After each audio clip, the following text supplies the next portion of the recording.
નમસ્કાર મિત્રો, સ્વાગત છે આપ સૌનું 12મા ધોરણની અંદર. આજે આપણે વિકલિતના ઉપયોગોની વાત કરવી છે. વિકલન આપણે ભણ્યા છીએ ને, બસ એનો ઉપયોગ આપણે શીખવો છે. એક પછી એક ઉપયોગો લઈએ તો એની અંદર પહેલો ઉપયોગ છે રાશિમાં થતા ફેરફારનો દર શોધવા માટે.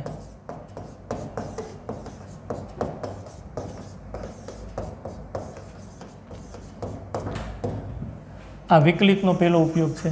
1 by 1 આપણે શીખવાના છીએ. તો બે રાશિ છે, બે રાશિ આપણને આપી હોય. ધારો કે આપણે લઈ અંતર, એક રાશિ લીધી અંતર એસમાં, અન્ય એક રાશિ લઈએ સમય ટીની સાપેક્ષ થતા ફેરફારનો દર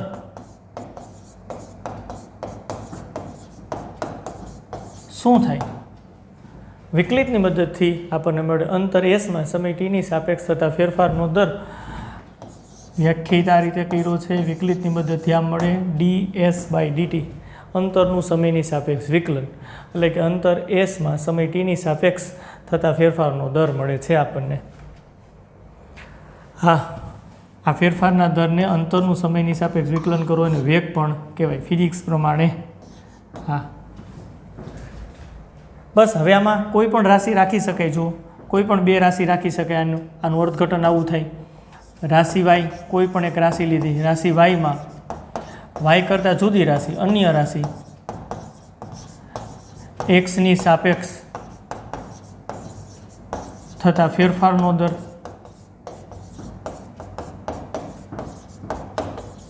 શું થશે આપણને ખબર પડી ગઈ. હવે dy/dx. અંતર સમયની સાપેક્ષ બદલાતું હોય. કોઈ પણ એક ગાડી છે, ધારો કે ગતિ કરે છે, એક વ્હીકલ તમે લઈ લો, ધારો કે કાર છે એ ગતિ કરે છે, તો એક જગ્યાએથી બીજી જગ્યાએ કાર પહોંચે એ સમય દરમિયાન કાપેલ અંતરની વાત આવે તો ટીને સમય તમે કહો, કાપે છે અંતરને તમે આપણે એસ વડે દર્શાવ્યું છે. તો જેમ જેમ સમય પસાર થતો જાય એમ અંતર વધતું જાય, એટલે કે અંતર જે ગાડી કાપે છે આ 1 કિલોમીટરની અંદર ધારો કે વધતું જાય, એમ સમયની સાપેક્ષ અંતરમાં જે ફેરફાર થાય છે, બસ એ ફેરફારનો દર શોધવો હોય તો એ વિકલનની મદદથી શોધી શકાય. ક્લિયર? અને જેને આપણે વેગ કહેતા હોઈએ છીએ, ફિઝિક્સની અંદર એને વેગ કહેતા હોઈએ છીએ. તો આ વિકલનનો ઉપયોગ થયો. ફિઝિક્સની અંદર ખરેખર વિકલિતના ખૂબ ઉપયોગો વપરાય છે અને આપણે અત્યારે ભણવાના છીએ એની સીધી જ એપ્લિકેશન ફિઝિક્સની અંદર તમે કરી શકશો. એટલે આપણે બે રાશિની જરૂર પડે. એક રાશિ વાયમાં, બીજી કોઈ રાશિ એક્સને કારણે જો ફેરફાર થાય છે, ફેરફારનો દર આપણે માપવો હોય તો એ dy/dx થી માપી શકાય. હવે પર્ટિક્યુલર સમયે માપવું હોય તો જેને આપણે તાક્ષણિક વેગ પણ કહેતા હતા, હવે અહીંયા આપણે આવી રીતની લખી હોય વાત, આપણે વ્યાપક સમજીએ dy/dx અને અહીં નીચે લખે x = x0. તો આનો અર્થ શું થાય?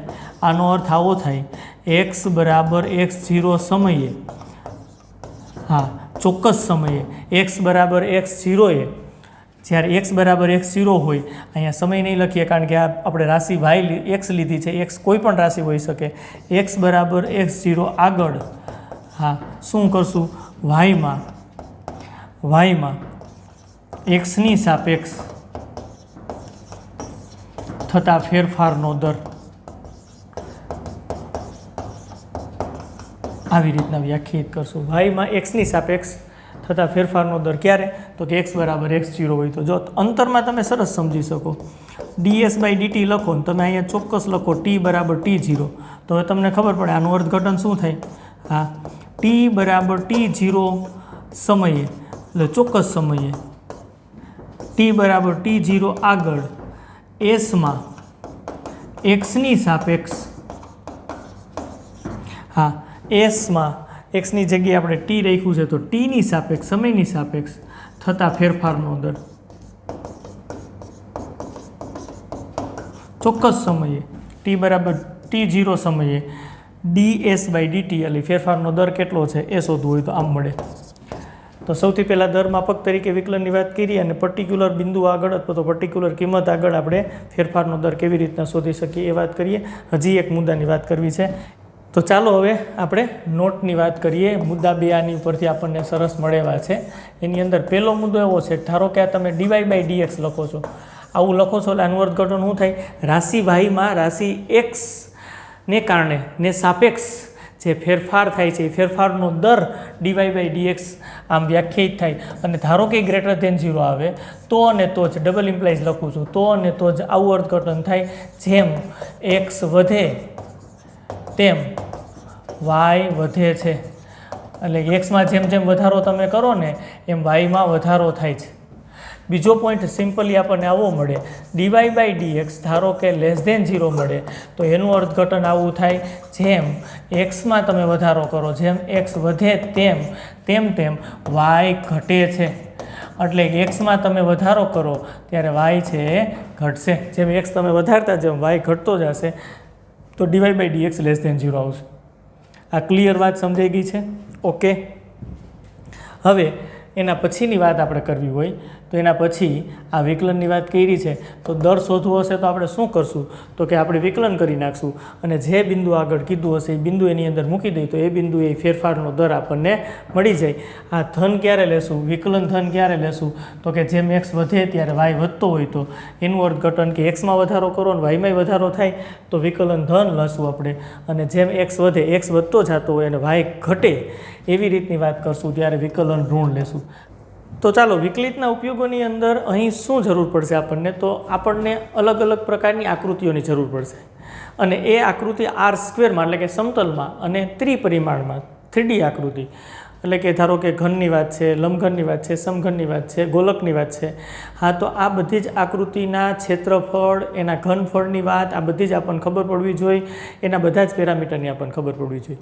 આ ખરેખર તમે આ જે કોન્સેપ્ટની હવે વાત કરીએ છીએ ઘન આકૃતિ અથવા તો r² આકૃતિ એની બધી જ વાત આપણે આગળના ધોરણોની અંદર થઈ ગઈ છે, તમને આવડે જ છે. પણ હવે પછી દાખલા આપણે ગણવા જઈએ ને ત્યારે દાખલામાં કોઈ પણ પ્રકારની તકલીફ ન પડે એટલે એક વખત આપણે બધી જ આકૃતિની બાબત મેળવી લઈએ અને સમજી લઈએ, પછી દાખલા તરફ આપણે આગળ વધીએ.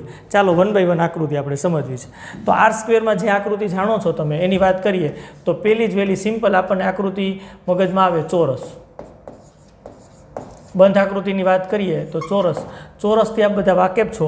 ચોરસ આપણે દોરવું હોય તો દોરી શકાય. આ પ્રકારે ચોરસ બનાવી શકાય. બનાવીએ. ચાલો, ચોરસની બાજુની લંબાઈ x હોય તો બધી બાજુઓ સરખી હશે. આમ તો અહીં આપણે ચોરસની આકૃતિ તો આ દોરી. અહીંયા ધારો કે આ દોરો તો આ વિકર્ણ કહેવાય. આ વિકર્ણને L કયો. તો ચોરસની માહિતી આપણે મેળવી શક્યા. તો અહીંયા શું આવશે? ચોરસની બાજુની લંબાઈ, ચોરસની બાજુની લંબાઈ કેટલી લેશું આપણે? અહીંયા x લીધી છે, L પણ લઈ શકાય. x ચોરસની બાજુની લંબાઈ બરાબર x છે. એટલે ચોરસની પરિમિતિ શું થાય? ચાલો, ચોરસની પરિમિતિ એટલે બધી જ બાજુઓની લંબાઈનો સરવાળો x + x + x + x એટલે 4x થાય. ચોરસનું ક્ષેત્રફળ આ જે બાબત આપણે અહીંયા નોટ કરી છે એ બાબત આપણે જાણીએ છીએ, આગળના ધોરણની અંદર ભણી ગયા છીએ. દાખલાની અંદર સીધું જ ઉપયોગ કરવાની વાત આવે તો પહેલાં આપણે માહિતી મેળવી લઈએ છીએ. ચોરસનું ક્ષેત્રફળ, ચોરસનું ક્ષેત્રફળ શું થશે? હા, લંબાઈનો સ્ક્વેર એટલે x². જો આ વિકર્ણ તમે દોરો તો આ કાટખૂણો હોય, આ બધા જ ખૂણા કાટખૂણા હોય. એટલે આ તમે જુઓ તો આ ત્રિકોણ તમે જોઈ શકો છો, આ ત્રિકોણ જોઈ શકો છો. જો આને નામ આપી દઉં ABC અને D, તો આ ADC ત્રિકોણ જુઓ ને તો કાટકોણ ત્રિકોણ થાય છે.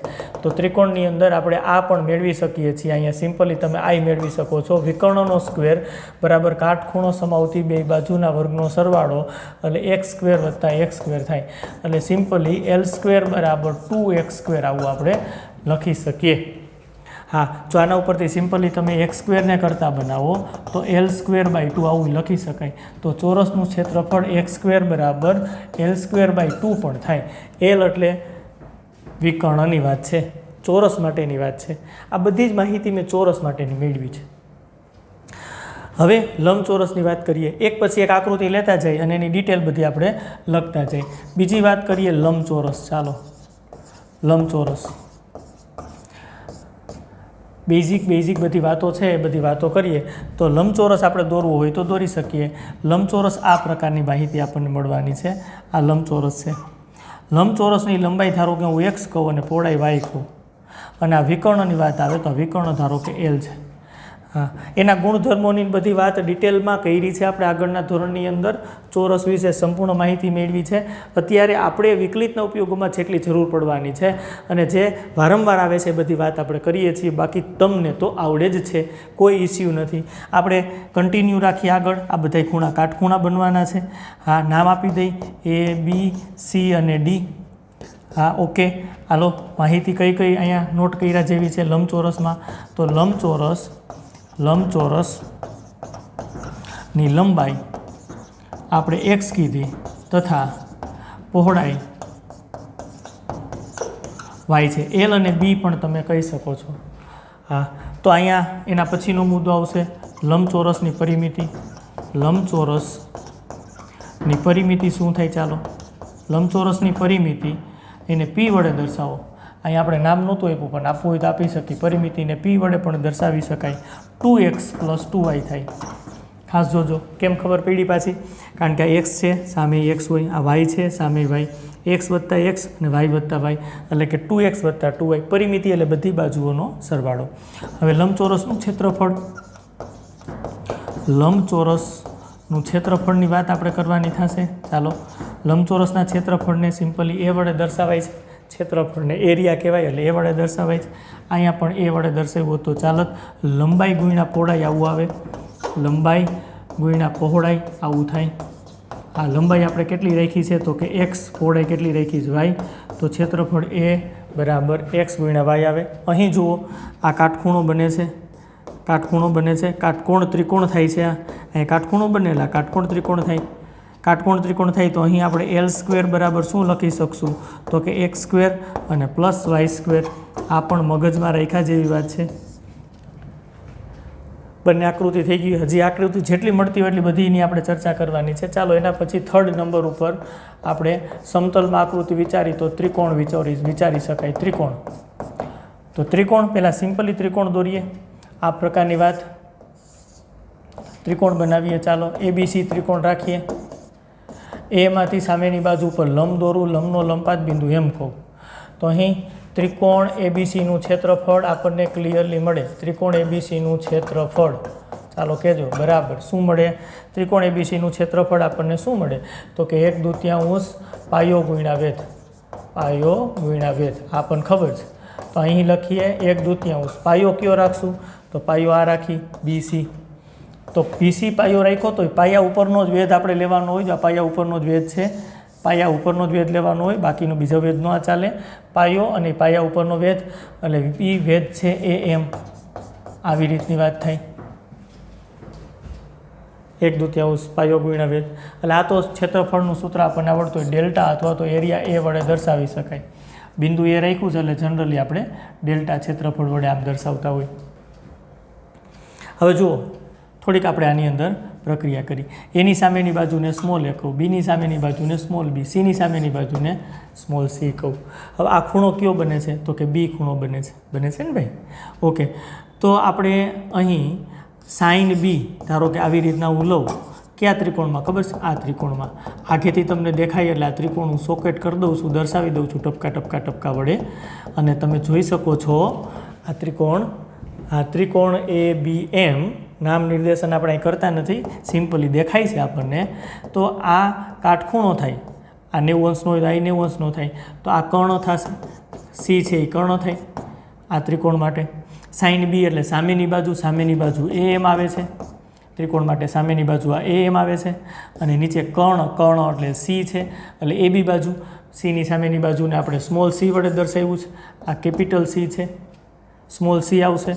તો તમે જુઓ જોઈને AM બરાબર શું લખી શકો છો? સી સામે સી સાઇન બી આવું થાય. ત્રિકોણનું હજી આપણે સૂત્ર મેળવવા માટે રેડી છે. ક્ષેત્રફળનું સૂત્ર આ તો તમે જાણતા હતા. હવે જો આના ઉપરથી લખો તો શું મળ્યું આપણને? 1/2. BC એટલે આ BC બાજુ BC. BC એટલે A છે, સ્મોલ a. અને AM એટલે C અને સાઇન આપણને મળે છે B. આવું મળે છે. તો સૂત્ર આવું થઈ ગયું. ક્ષેત્રફળનું 1/2 પાયો ગુણ્યા વેધ ઉપરથી આવું મળ્યું. AC sine B. આ ત્રિકોણનું ક્ષેત્રફળ આપણને નવું મળ્યું. No problem. હવે તમે જોઈ શકો છો શું વાત છે. બને છે કેવી રીતના? 1/2. AC એટલે આ બે બાજુ છે AC અને સાઇન બી એટલે બે વચ્ચેનો આ બે બાજુ વચ્ચેનો ખૂણો. તો તે જ રીતે હજી મેળવી શકાય. તે જ રીતે ત્રિકોણનું ક્ષેત્રફળ ડેલ્ટા બરાબર 1/2 એ બી રાખું તો અહીંયા શું આવે? Sign C. કેમ ખબર પડે? એ અને બી તો બે વચ્ચેનો ખૂણો સી આવશે. અને હજી એક મળે ડેલ્ટા બરાબર 1/2. બીસી રાખું તો બી અને સી રાખું તો એની વચ્ચેનો ખૂણો એટલે એ મારે લેવો પડે સાઇન એ. તો આ ત્રણમાંથી કોઈ પણ સૂત્ર ક્ષેત્રફળના સૂત્ર તરીકે વાપરી શકાય. હવે પરિમિતિની વાત છે તો આપણે આગલા ધોરણની અંદર અર્ધ પરિમિતિ વ્યાખ્યાયિત કરી હતી. અર્ધ પરિમિતિ. અર્ધ પરિમિતિ એટલે અડધી પરિમિતિ. અર્ધ પરિમિતિને આપણે એસ વડે દર્શાવ્યું હતું. હા, ત્રિકોણ માટે એસ બરાબર શું થાય તો કે ત્રણેય બાજુનો સરવાળો એ પ્લસ બી પ્લસ સી. ત્રણેય બાજુને આપણે સ્મોલ એ બી સી વડે, એની સામેની બાજુને સ્મોલ એ, બીની સામેની બાજુને સ્મોલ બી અને સીની સામેની બાજુને સ્મોલ સી વડે દર્શાવ્યું હતું. અર્ધ પરિમિતિ છે અડધી એટલે છેદમાં 2. તો આખી પરિમિતિ શું થાય? ત્રિકોણની પરિમિતિ. ત્રિકોણની પરિમિતિ શું થાય? ચાલો કયો. ત્રિકોણની પરિમિતિ બરાબર 2s થાય. બે સામે આવ્યા બરાબર એ પ્લસ બી પ્લસ સી. તો આ મગજમાં રાખજો. આગળના ધોરણ પ્રમાણે મેં એને એસ જ કીધું છે અર્ધ પરિમિતિને. એટલે તમારે ત્યાં ક્ષેત્રફળ હેરોનનું સૂત્ર ક્ષેત્રફળ શોધવા માટે જે આવતું એ પણ કાયમ એમનો રીએ, કોઈ પણ પ્રકારનો બદલાવ ન થાય, યુનિકનેસ રીએ, એટલા માટે આપણે આ પ્રકારના સંકેત રાખ્યા છે. આ વાત ત્રિકોણની થઈ. પરિમિતિની વાત, ક્ષેત્રફળની વાત. હવે જો ત્રિકોણમાં તો જેટલું આપણે ઊંડું ઉતરવું હોય ને એટલું ઉતરી શકાય. આનો સ્પેશિયલી કેસ કાટકોણ ત્રિકોણ લઈ શકાય. તો કાટકોણ ત્રિકોણ તમે આવી રીતના લ્યો એબીસી. તો આના માટેની બધી પાયથાગોરસની વાત ને એ બધી ખબર છે આપણને કે કર્ણનો સ્ક્વેર એસી સ્ક્વેર બરાબર AB square plus BC square થાય. આ પણ ખબર છે. પછી સમબાજુ ત્રિકોણ લ્યો તો બધી બાજુ સરખી હોય, બધા ખૂણા સરખા હોય. એના ગુણધર્મની વાત આપણને બધી જ ખબર છે. એ ક્યાંય દાખલાની અંદર આવે તો બિંદાસ તમે લખી શકવાના છો. બરાબર છે. સમબાજુ ત્રિકોણ એટલે બધી બાજુ સરખી, બધા ખૂણા સરખા એટલે 60 અંશનો ખૂણો બને. એનું ક્ષેત્રફળ સમબાજુ ત્રિકોણનું ક્ષેત્રફળ √3/4 a સ્ક્વેર થાય. સમબાજુ આ ખબર છે આપણને. સમબાજુ ત્રિકોણ. આ કાટકોણ ત્રિકોણની વાત હતી. કાટકોણ ત્રિકોણ. કાટકોણ ત્રિકોણની અંદર પાયો ગુણ્યા વેધ કરો તો આ પાયો થઈ જાય, એના ઉપરનો વેધ હાર્યો એટલે સિમ્પલી મળી જાય, કોઈ વાંધો નથી આપણને. હા, આ પણ થઈ શકે. અહીંયા સમબાજુ ત્રિકોણ હોય તો, સમબાજુ ત્રિકોણ હોય તો બધી બાજુ સરખી હોય તો સમબાજુ ત્રિકોણનું ક્ષેત્રફળ તમને ખબર છે. ક્ષેત્રફળ શું થાય તો કે √3/4 અને a સ્ક્વેર એટલે કે √3/4 અને એ બાજુની લંબાઈ અને એનો સ્ક્વેર છે. આ એ એટલે બાજુની લંબાઈ છે, એનો સ્ક્વેર, કારણ કે બધી બાજુ સરખી હોય. ક્લિયર થાય છે? નો પ્રોબ્લેમ. હજી ત્રિકોણ માટે ત્રિકોણમિતિમાં જે સૂત્ર આવે છે એ પણ કામે લાગે. એ સૂત્રને આપણે સાઇન સૂત્ર કીધું છે અને બીજું આપણે કયું સૂત્ર મેળવ્યું છે? કોસાઇન સૂત્ર મેળવ્યું છે. અને પ્રક્ષેપ સૂત્ર પણ ખરું જ, પણ સાઇન સૂત્ર અને કોસાઇન સૂત્ર તો વારે ઘડી આવશે જ. એના છેદમાં સાઇન એ બરાબર બીના છેદમાં સાઇન બી બરાબર સીના છેદમાં સાઇન સી. આ આપણે વાપરી શકશું. બરાબર 2r થાય. r એટલે પરિત્રિજ્યા. અને અહીંયા ધારો કે કોસાઇન સૂત્રમાં કોસ એનું લખી દઈએ. કોસ એનું સૂત્ર શું થાય તો કોસ એ મેળવવું હોય તો બી સ્ક્વેર પ્લસ સી સ્ક્વેર, બે બાજુ જેના દ્વારા ખૂણો બને છે એ લઈએ. બી સ્ક્વેર પ્લસ સી સ્ક્વેર, એમાંથી એ સ્ક્વેર બાદ અને નીચે આવશે 2bc. એવી જ રીતના કોસ બી અને કોસ સી પણ લખી શકાય. આ ત્રિકોણમિતિની અંદર આપણે અભ્યાસ કર્યો છે, એનો ઉપયોગ કરી શકાય. તો સમતલની 3 આકૃતિ આપણે કરી: લંબચોરસ, ચોરસ અને ત્રિકોણ. હજી એક આકૃતિની વાત, બહુ બેઝિક આકૃતિ છે અને આવે કઈ આગળ ભણી ગયા છે વર્તુળ. વર્તુળની વાત કરીએ. ચાલો ચોથા પ્રકારની આકૃતિ લઈ, વર્તુળ. તો વર્તુળની આકૃતિ આ રીતની થશે. આ એનું કેન્દ્ર, ધારો કે કેન્દ્ર સી છે. આ ત્રિજ્યા લઈ તો આપણે લઈએ વર્તુળની ત્રિજ્યા r. વર્તુળની ત્રિજ્યા r છે. તો આપણે આના ઉપરથી વર્તુળનો પરિઘ લઈ શકીએ. વર્તુળનો પરિઘ શું થશે? ચાલો પરિઘને તમે p વડે દર્શાવો. પરિઘ એટલે આ બોર્ડરની મૂલ્યની વાત છે. પરિઘ કેટલો થાય તો કે 2πr. અને વર્તુળનું ક્ષેત્રફળની વાત આવે. વર્તુળનું ક્ષેત્રફળ એની પણ ચર્ચા કરી લઈએ. વર્તુળનું ક્ષેત્રફળ તમે એને એ વડે દર્શાવો તો શું થાય? πr². હા, પાઈ લગભગ બરાબર 22/7 અથવા તો 3.14 લઈ શકાય. આ વર્તુળની વાત છે. એટલે સમતલની આકૃતિ 4x4 જે બેઝિક હતી, જે ઉપયોગમાં આપણે લેતા હતા, એ બધી આવી ગઈ છે. હવે ઘન આકૃતિની વાત કરીએ. તો ઘન આકૃતિમાં 5મા નંબરની વાત કરીએ, સમઘન. તો સમઘન પહેલાં દોરો. ચાલો સમઘન દોરીએ ને તો આ પ્રકારની આકૃતિ થઈ સમઘનની. દોરી નાખીએ છીએ સમઘન.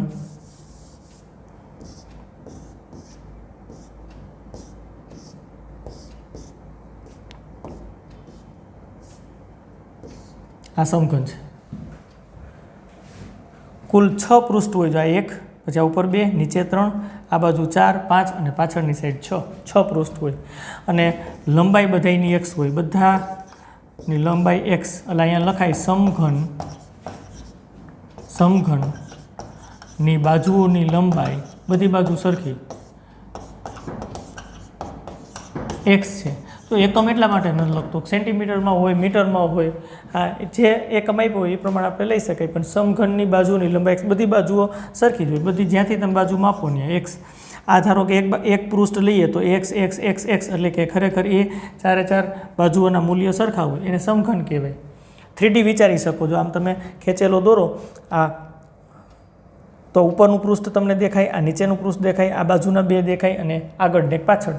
કુલ 6 પૃષ્ઠો છે અને 6 પૃષ્ઠોના ક્ષેત્રફળ એ સરખા હોય. 6 પૃષ્ઠોની અંદર બાજુ આવેલી છે, બાજુની લંબાઈ સરખી હોય, એને સમઘન કહેવાય. તો ક્લિયર થાય. સમઘનનું ઘનફળ, જો એનું ઘનફળ હોય એટલે જે જગ્યા રોકે છે એનું માપ. ઘન આકૃતિ છે, વોલ્યુમ કહેવાય ને v વડે દર્શાવાય. x ની 3 ઘાત છે, લંબાઈ ગુણ્યા લંબાઈ થાય. અને બીજું હજી વાત આવે, સમઘનનું કુલ પૃષ્ઠફળ એટલે જેટલા પૃષ્ઠો છે એ બધાનું ક્ષેત્રફળ. કુલ પૃષ્ઠફળનું અર્થઘટન શું થાય? જેટલા પણ પૃષ્ઠ છે, કેટલા પૃષ્ઠ છે તો કે 6, એ 6 પૃષ્ઠના ક્ષેત્રફળનો સરવાળો એટલે કુલ પૃષ્ઠફળ થાય.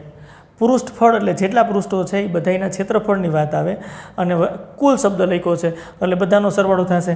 તો એક ધારો કે પૃષ્ઠ લઉં, આ એક પૃષ્ઠ તમને આગેથી દેખાય. જો આ એક પૃષ્ઠ લઉં, અલગ આપણે એને દર્શાવીએ. ધારો કે આ એક પૃષ્ઠ લઉં તો એનું પૃષ્ઠનું ક્ષેત્રફળ કેટલું થાય તો કે લંબાઈ ગુણ્યા લંબાઈ છે, હા, એટલે x² થાય. સિમિલર આ પૃષ્ઠમાં x² થાય, આ પૃષ્ઠમાં x², આ પૃષ્ઠમાં x². આગળ એક પૃષ્ઠ છે એનું x², પાછળ એક પૃષ્ઠ છે એનું x². 6 પૃષ્ઠો છે એટલે 6x² કુલ ક્ષેત્રફળ થાય. હવે ઉપરથી ખુલ્લું હોય તો પૃષ્ઠો કેટલા થયા? ઉપરથી ખુલ્લું છે 6 પૃષ્ઠ છે, ઉપરથી ખુલ્લું છે તો 5 પૃષ્ઠ થયા, તો 5x² કુલ પૃષ્ઠફળ લખી શકાય. હા, નીચેથી ખુલ્લું હોય તો 4 પૃષ્ઠ થયા તો 4x² આવે. તો કુલ શબ્દ નીકળી જાય. અહીંયા ખાલી સમઘનનું પૃષ્ઠફળ. તમને પર્ટિક્યુલર કેસ આપ્યો હોય કે તમારે સમઘન એવો લેવાનો છે કે ઉપરથી ખુલ્લો છે, તો તમે 5x² લખી શકો. ઘનફળમાં કાંઈ ફેર નહીં થાય, કારણ કે એ સમઘને રોકેલી જગ્યા તો x ની 3 ઘાત જ આવે. ઉપરથી ખુલ્લું હોય કે નીચેથી ખુલ્લું હોય એ સમઘનની વાત છે. અને સમઘન તમે લ્યો એટલે એ ઘન આકૃતિએ કેટલી જગ્યા રોકી છે એનું માપ થાય. અને એ ઘન આકૃતિએ જે જગ્યા રોકી છે ને x ની 3 ઘાત કહેવાય. આ સમઘનની વાત થઈ. એવી જ હવે લંબઘનની વાત કરીએ. ચાલો હવે લંબઘનની વાત કરીએ. એના પછીનો મુદ્દો છે લંબઘન.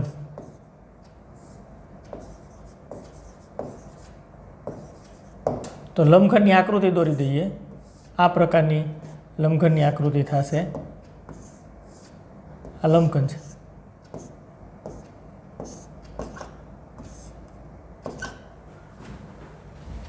લંબઘનની અંદર આ લંબાઈ L, આને તમે B કયો પહોળાઈ, હા, આને ધારો કે લંબાઈ કયો તો આ પહોળાઈ. તમે આમ લંબઘન રાખ્યું છે તો આ ઊંચાઈ LBH 3 વસ્તુ આવે. તો લંબઘનની લંબાઈ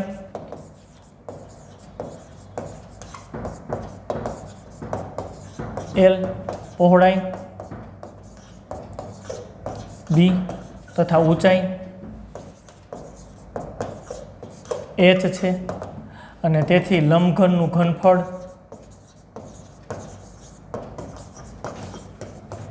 એને વોલ્યુમ V ગયો તો LBH થાય. ત્રણેયનો ગુણાકાર, લંબાઈ ગુણ્યા પહોળાઈ ગુણ્યા ઊંચાઈ. અને લંબઘનનું કુલ પૃષ્ઠફળ કયો? ચાલો, લંબઘનનું કુલ પૃષ્ઠફળ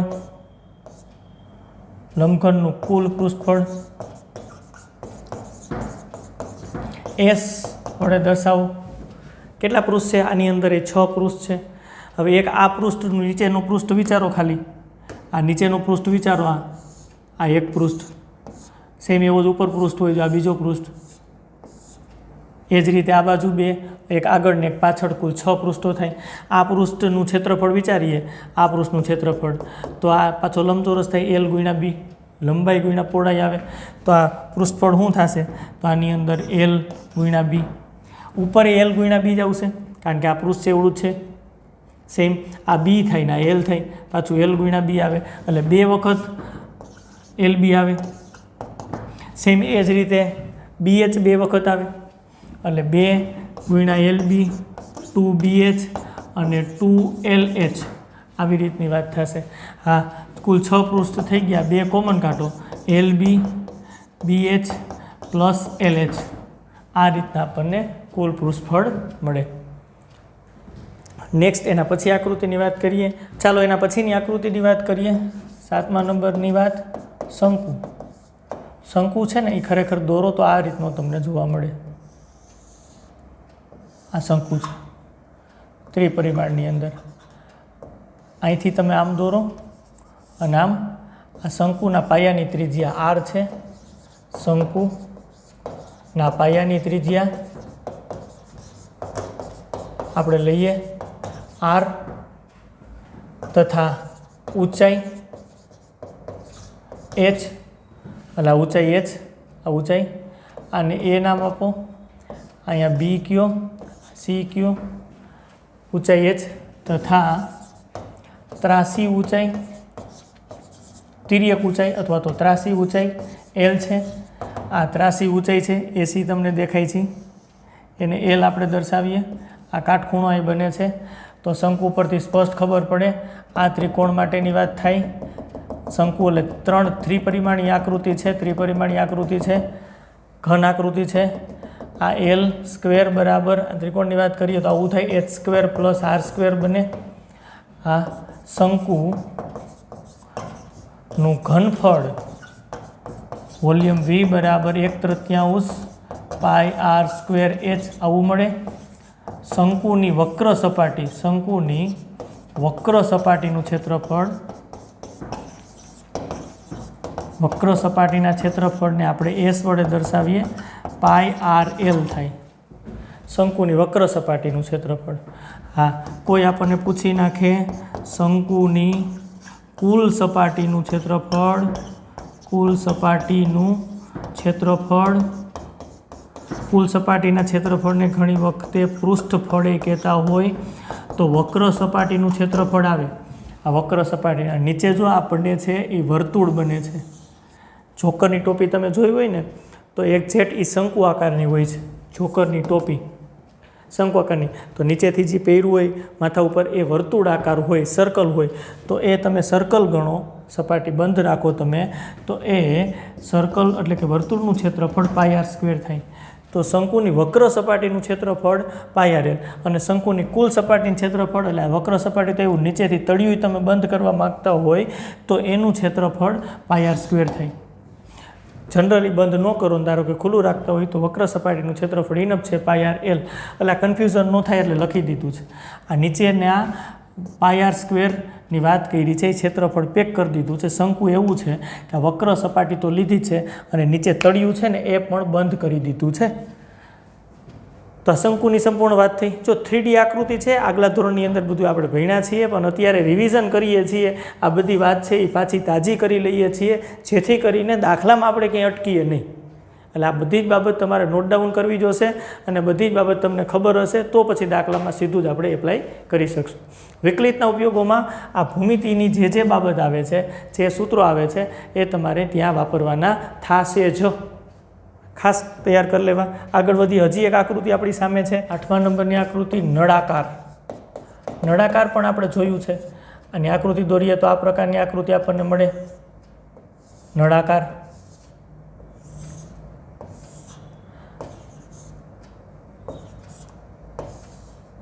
આ H કહું અને R કહું. નળાકારના પાયાની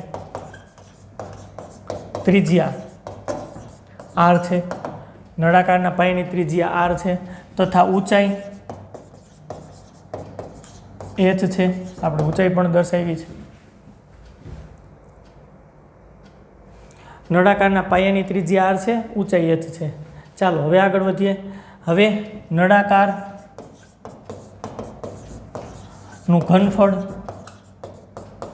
વોલ્યુમ v બરાબર પાઈ r સ્ક્વેર h થાય. નળાકારની વક્ર સપાટી જ આવશે ખાલી. નળાકારની વક્ર સપાટીનું ક્ષેત્રફળ એને s કયો તો 2 પાઈ r h થશે. હવે ઉપર વર્તુળાકાર છે, નીચે વર્તુળાકાર છે. ઉપર ધારો કે ઢાંકણું વિચારો, નીચે ઢાંકણું વિચારો, એટલે ઉપર વર્તુળાકાર, નીચે વર્તુળાકાર, અને બધુંય લખવું હોય તો એને નળાકારની કુલ સપાટીનું ક્ષેત્રફળ કહેવાય. નળાકારની કુલ સપાટીનું ક્ષેત્રફળ.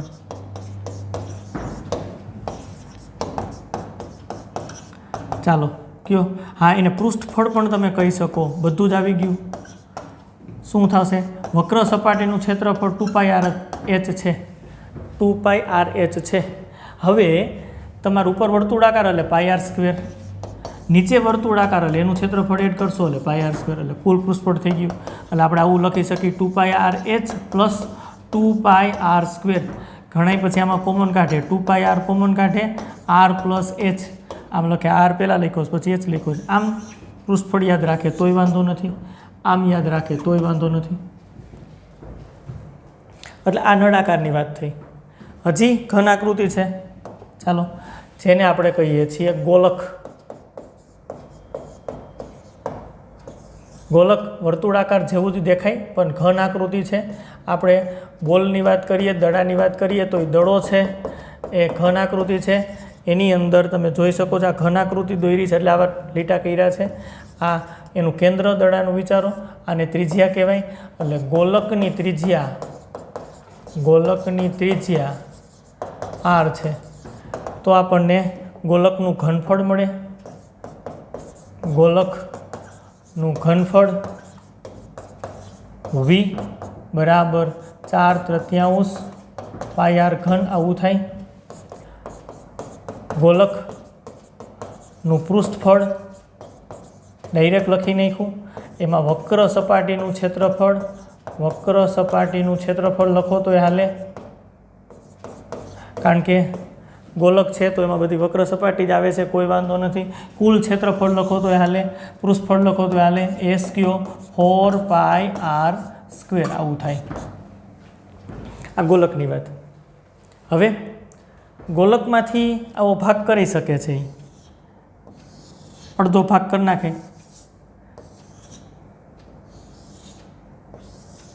વચ્ચેથી કાપી નાખે તો આવું દેખાય. તો ત્રિજ્યા તો એટલી જ રહે r. હા, તો એને અર્ધ ગોલક કહેવાય. અર્ધ ગોલકનું ઘનફળ શું થાય? વોલ્યુમ v બરાબર આનાથી અડધું, અહીંથી કાપી નાખ્યું એટલે અડધી જગ્યા રોકશે એટલે 2/3 પાઈ r ઘન. ચાલો, અર્ધ ગોલક ની વક્ર સપાટીનું ક્ષેત્રફળ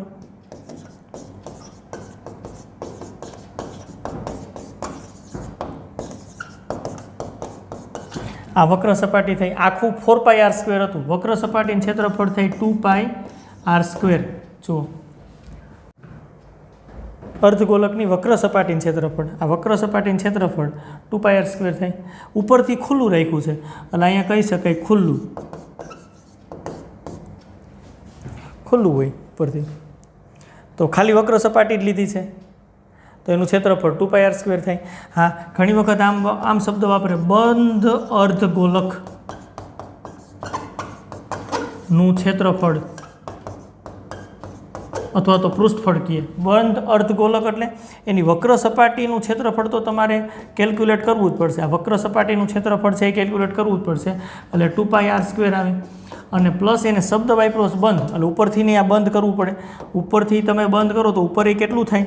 તો કે આ ગોલકના વચ્ચેથી કાપો તો ઉપર એ વર્તુળ બને છે. આ વર્તુળની ત્રિજ્યા r છે એટલે તમારે એનું ક્ષેત્રફળ પાઈ r સ્ક્વેર એડ કરવું પડે એટલે 3 પાઈ r સ્ક્વેર થાય. જો ગોલકના પ્રશ્નમાં મોટાભાગના વિદ્યાર્થીઓ અહીંયા ભૂલ કરતા હોય, બંધ એવો શબ્દ વાપરે તો એનું ક્ષેત્રફળ 3πr² થાય. બંધ એટલે વક્ર સપાટીનું ક્ષેત્રફળ પ્લસ ઉપર વર્તુળનું ક્ષેત્રફળ πr² થાય. જો એમ કે અર્ધગોલકની વક્ર સપાટીનું ક્ષેત્રફળ પણ અહીં ખુલ્લું શબ્દ વાપરે તો ઉપરથી ખુલ્લું છે તો ફક્ત સપાટી તો વક્ર આકારની જ રોકાય છે તો એનું ક્ષેત્રફળ 2πr² થાય, ઓનાથી અડધું. એટલે 4πr² લખવા, 2πr² લખવા કે 3πr² લખવા એ મહત્વની બાબત છે. બંધ કહીએ ત્યારે 3πr² આવશે, ખુલ્લું કહીએ ત્યારે 2πr² આવશે, અને કાંઈ ન કહીએ ત્યારે આખું ગોલક તમે લ્યો તો 4πr² તમારે લઈ શકાય. આ ગોલકની વાત કમ્પ્લીટ થઈ. ચાલો હજી શંકુની અંદર એક બાબત આપણે ચર્ચા કરવાની છે. શંકુની વાત આપણે કરી, પણ શંકુની અંદર ધારો કે આવી રીતની શંકુની વાત હોય, શંકુની આ રીતની વાત હોય, અહીંયા ખૂણો એ નામ આપી દઉં, આ બી નામ આપી દઉં, આ સી નામ આપી દઉં. તમને આ ખબર છે આ ઊંચાઈ h છે, આ પાયાની ત્રિજ્યા r છે, આ ત્રાસી ઊંચાઈ l છે, એ કાટખૂણો બને છે. આ જે ખૂણો અહીંયા જે બને ને આ ખૂણો,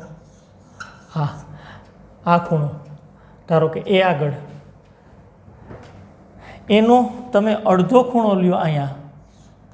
હા, ધારો કે એને હું આલ્ફા કહું તો આલ્ફાને શંકુનો અર્ધશિરઃ કોણ કહેવાય. આને શીર્ષ કહી તો એનો અડધો ખૂણો એટલે અર્ધશિરઃ કોણ આપણે કહેવાય. આ શંકુનું શીર્ષ તમે કહો ધારો કે તો એનો અડધો ખૂણો આલ્ફા. શંકુનો અર્ધશિરઃ કોણ તમે વ્યાખ્યાયિત કરો તો આ પાછો કાટકોણ ત્રિકોણ થયો, જુઓ ખાસ. હા, અહીં નામ આપી દો, ધારો કે આને એમ આપો તો AMCમાં આ ખૂણો એમ કાટખૂણો થયો તો અહીંયા તમે એ મેળવી શકો છો. tan આલ્ફા બરાબર સામેની બાજુ એટલે r આવે છે, પાસેની બાજુ એટલે h આવે છે. તો tan આલ્ફા r/h થી વ્યાખ્યાયિત થાય છે. હા, સાઇનથી નહીં મળે કોઈ વાંધો નથી. ધારો કે તમે સાઇન આલ્ફા લખો તો તમારે સામેની બાજુ લખવી પડે r અને કર્ણ લખવો પડે, આની સામેની બાજુ તિર્યક ઊંચાઈ આમ વાપરવાનું કીધું હોય તોય વાપરી શકાશે. Sine alpha. કોસ આલ્ફા ધારો કે આલ્ફા શું છે એ આપણને ખબર પડી ગઈ. શંકુનો અર્ધશિરઃ કોણ કોસ આલ્ફા ધારો કહીએ તો પાસેની બાજુ h, ત્રાસી ઊંચાઈ l, આ કોસ આલ્ફા મળી ગઈ. તો આ બધી વાત આપણે અત્યાર સુધીની જે વાત કરી છે બેઝિક દર માપક તરીકે આપણે વિકલિતનો ઉપયોગ કરવા માગીએ છીએ, અને બધી જ આકૃતિ જેટલી આપણને જરૂરિયાત પડવાની લાગતી હતી બધી જ આકૃતિની વાત આપણે કરી દીધી, એના ક્ષેત્રફળની વાત, પરિમિતિની વાત. અને હવે દાખલામાં એપ્લાય થાય ને તો વાંધો નહીં આવે, કારણ કે દાખલાની અંદર સીધું જ આપણે સૂત્ર અને બધું લગાવી શકશું. તો અહીંયા સુધીના વિડીયોની વાત છે. તો ખાસ આગળની બધી આકૃતિ અને એના સૂત્રો તૈયાર કરી જવા, પછી દાખલા ગણવાની કોશિશ કરવી, કારણ કે દાખલામાં ડગલે ને પગલે એક સ્ટેપમાં તમારે સૂત્ર વાપરવા જોશે, અને જો સૂત્ર ન આવડે તો દાખલો ત્યાંથી જ અટકી જાય. તો ખાસ અહીંયા સુધીની વાત તૈયાર કર્યા પછી આગળ વધજો અને દાખલા આપણે ગણવાના શરૂ કરશું. ચાલો દાખલા ગણીએ. ચાલો મિત્રો, આપણે સ્વાધ્યાય 6.1 વિકલિતના ઉપયોગોના દાખલા ગણવા છે. દર માપક તરીકે વિકલિત આ ઉપયોગ છે. ચાલો 1 by 1 ગણીએ કે એની અંદર કઈ પ્રકારની રકમ છે અને આપણે કેમ કેલ્ક્યુલેશન કરશું. તો પહેલા દાખલાની રકમ તમારી સામે છે અને રકમ વાંચો. જ્યારે r બરાબર 3 સેન્ટીમીટર, એ બીની વાત હમણાં હાલ પૂરતી આપણે બાકી રાખી દઈએ. આ એની જેમ જ બી ગણી શકાય. એની વાત કરીએ, r બરાબર અહીંયા ડેટા બનાવીએ, r બરાબર 3 સેન્ટીમીટર છે એ દાખલાની વાત આપણે કરીએ છીએ. આ r બરાબર 3 સેન્ટીમીટર આપણને આપ્યું છે. વર્તુળના ક્ષેત્રફળની વાત છે, એની ત્રિજ્યા rને સાપેક્ષ થતા ફેરફારનો દર શોધવાનો છે. વર્તુળનું ક્ષેત્રફળ, હા, વર્તુળની ત્રિજ્યાને મેં r કીધી છે, વર્તુળનું ક્ષેત્રફળ હું એ કહી દઉં, ક્ષેત્રફળ એ તથા ત્રિજ્યા r છે, આવી રીતની વાત કરીએ છીએ. અને r બરાબર 3 સેન્ટીમીટર તો આપણને આપ્યું છે સમીકરણમાં. તો ક્ષેત્રફળમાં ત્રિજ્યાને સાપેક્ષ થતા ફેરફારનો દર એટલે dA/dr શોધવું પડે મારે. ક્ષેત્રફળમાં તેની ત્રિજ્યા આરને સાપેક્ષ થતા ફેરફારનો દર એટલે આ શોધવું પડે. ક્યારે? તો કે આર બરાબર 3, ત્રિજ્યા 3 હોય ત્યારે તેના ક્ષેત્રફળમાં ત્રિજ્યા આરને સાપેક્ષ ફેરફારનો દર શું છે એ મારે શોધવું પડે. તો સૌથી પહેલું કામ વિકલિતના ઉપયોગોવાળા દાખલાની અંદર રકમ વાંચી અને ડેટા બનાવવાનું કરાય. જો સિમ્પલી તમે સાચા ડેટા બનાવી શકો તો દાખલો ખૂબ જ સહેલો હોય. કઈ વિગત આપી છે ને શું શોધવાનું છે. તો હવે જો સિમ્પલ છે, હવે વિકલન જ છે. એક વખત ડેટા બની જાય પછી વિકલન જ છે કે જે બધા વિદ્યાર્થીઓને આવડે. ક્ષેત્રફળ એનું સૂત્ર છે, વર્તુળનું ક્ષેત્રફળની વાત છે એટલે તમે લખશો πr². મારે dA/dr પહેલાં શોધવું છે તો હું આરની સાપેક્ષ બંને બાજુ વિકલન કરી નાખું. વિકલન તો આમાં આવડવું જ જોઈએ કારણ કે વિકલિતના ઉપયોગો છે, વિકલન જ નથી આવડતું તો વિકલિતના ઉપયોગો કેમ કરશું ભાઈ? એટલે વિકલન સૌથી પહેલાં આવડવું ખાસ જરૂરી છે. ચેપ્ટર વિકલન તૈયાર કરી નાખવું, પછી વિકલિતના ઉપયોગોમાં આગળ વધવું. પાઈ અચળ બહાર નીકળશે, r² વિકલન થશે, આરને સાપેક્ષ ડાઉન કટ 2r. તો આપ જોઈ શકો છો આની અંદર આપણને મળ્યું dA/dr બરાબર 2πr. ચાલો આગળ વધીએ. dA/dr ક્યારે આપણે જોઈ છે તો કે r બરાબર 3 સેન્ટીમીટર હોય ત્યારે. એ જોઈ છે r બરાબર 3 સેન્ટીમીટર હોય તો આને સમીકરણ 1 કહી દઈ. તો અહીંયા આરની જગ્યાએ 3 સેન્ટીમીટર મૂકી દો ઇક્વલ ટુ તમને જવાબ મળશે 6π. કામ પૂરું થઈ ગયું. આનો એકમ લખવાનો હોય તો ઉપર dA છે એ એટલે ક્ષેત્રફળનો એકમ લખવાનો થાય સેન્ટીમીટર સ્ક્વેર. લંબાઈનો સ્ક્વેર છે એટલે સેન્ટીમીટર સ્ક્વેર, સેન્ટીમીટરમાં ત્રિજ્યા આપી છે અને નીચે પાછું dr છે એટલે સેન્ટીમીટર. હા, ખાલી સેન્ટીમીટર લખ્યું તો હાલત કારણ કે સેન્ટીમીટર સ્ક્વેર અપોન સેન્ટીમીટર છે. આમ જ આપણે એકમ રાખી દઈએ છીએ. આખો દાખલો કમ્પ્લીટ થઈ ગયો હો. બહુ સિમ્પલ અને ધીમે ધીમે ગણીએ આવડી જાય એવું છે. હવે મારે ધારો કે આની અંદર બીમાં કામ કરવું હોય તો બીમાં ફક્ત ફેર કેટલો કર્યો છે કે ત્રિજ્યા r બરાબર 4 સેન્ટીમીટર હોય ત્યારે આ ફેરફારનો દર કેટલો થાય? dA/dr કેટલો થાય? તો મારે એક પરથી સિમ્પલી લખી શકાશે. જો dA/dr તો અહીંયા મેં શોધી દીધું છે સમીકરણ 1 પરથી. આ તો શોધી દીધું છે બરાબર 2πr તો છે જ. હવે મારે એ ફેરફારનો દર ક્યારે જોઈ છે તો કે r બરાબર 4 સેન્ટીમીટર હોય ત્યારે. તો 2π આરની જગ્યાએ 4 રાખું, 4 × 2 કરો એટલે 8π સેન્ટીમીટર સ્ક્વેર પ્રતિ સેન્ટીમીટર આવશે. ક્ષેત્રફળનું ત્રિજ્યાને સાપેક્ષ વિકલનનો આપણે એકમ લખી નાખ્યો ક્ષેત્રફળ એટલે સેન્ટીમીટર સ્ક્વેર, r ત્રિજ્યા એટલે સેન્ટીમીટર. છે ને સિમ્પલ. નેક્સ્ટ ક્વેશ્ચન તરફ આગળ વધીએ. ચાલો બસ આવા જ બેઝિક અને સહેલા દાખલાઓ છે. ફક્ત આની અંદર વર્તુળ, ત્રિકોણ, લંબચોરસ આવી બધી માહિતી આપી હોય અને બધા જની ડિટેલ તો આપણી પાસે છે. ગણીએ ચાલો એના પછીનો દાખલો કરીએ. એમાં સમઘનની વાત કરી છે તો આપણે સિમ્પલી સમઘનના ધારની લંબાઈ x છે. આપણે ધારી લઈએ છીએ. ધારો કે સમઘનના ધારની લંબાઈ x છે અને ઘનફળ v તથા હજી આની અંદર પૃષ્ઠફળની વાત કરી છે એટલે પૃષ્ઠફળ s છે. સૌથી પહેલાં તો આપણે ડેટા મેળવવાની વાત કરવાની હતી. સમઘનનું કદ આપ્યું છે. કદ એટલે ઘનફળ જ કહેવાય. હા, સેન્ટીમીટર ઘન પ્રતિ સેકન્ડના દરથી વધે છે. જ્યારે ઘનફળના ધારની લંબાઈ 12 સેન્ટીમીટર હોય ત્યારે તેનું પૃષ્ઠફળ કેટલી ઝડપથી વધે. રકમને સમજવાનો પહેલાં પ્રયત્ન કરીએ પછી દાખલા તરફ આગળ વધીએ. તો એની અંદર સ્પષ્ટ અહીંયા આપણને દેખાય છે કે સમઘનનું કદ 8 સેન્ટીમીટર ઘન પ્રતિ સેકન્ડના દરથી વધે છે. કદ એટલે વોલ્યુમ v એટલે vમાં આ સેકન્ડ આપ્યું છે એટલે સમયની સાપેક્ષ ફેરફાર થાય છે અને ફેરફારનો દર આપણને આપ્યો છે dv/dt. તો આનું અર્થઘટન વાંચો. ઘનફળમાં સમયની સાપેક્ષ ફેરફારનો દર. ઘનફળ એટલે કદ 8 સેન્ટીમીટર પ્રતિ સેકન્ડના દરથી વધે છે એટલે ફેરફારનો દર છે હા એ આપણે પ્લસ રાખવો પડશે કારણ કે જેમ x વધે તેમ y વધે તો dy/dx આપણે ધન લીધું હતું. જો અહીંયા ખાસ એ નોટની વાત કરવાની. dy/dx ધન ક્યારે તો કે જેમ x વધે એમ yમાં વધારો થાય. અહીં સ્પષ્ટ લખ્યું છે સમઘનનું કદ 8 સેન્ટીમીટર પ્રતિ સેકન્ડના દરથી વધે છે એટલે સમયમાં વધારો કરો એમ એનું કદ વધતું જાય છે, એટલે આ ફેરફારનો દર આપણે પ્લસ રાખ્યો છે અને આપણે આ 8 એ dv/dt આપ્યું છે. રકમ ઉપરથી અર્થઘટન કરતા આવડી જાય. ઓકે, હજી પાછું એક વખત જો ખાસ આ જ શીખવાનું છે, પછી તો વિકલન જ છે. અહીં આપણને સમઘનનું કદ એટલે v નથી આપ્યું, એમાં સ્પષ્ટ આખું વાંચો. સમઘનનું કદ 8 સેન્ટીમીટર ઘન પ્રતિ સેકન્ડના દરથી વધે છે, એટલે કે આ દરથી વધે છે, એનો ફેરફારનો દર આપણને આપ્યો છે. કદમાં ફેરફાર થાય છે કેને લઈને? તો કે સમયને લઈને, અને એનો ફેરફારના દરને આપણે dv/dt વડે દર્શાવી શકીએ.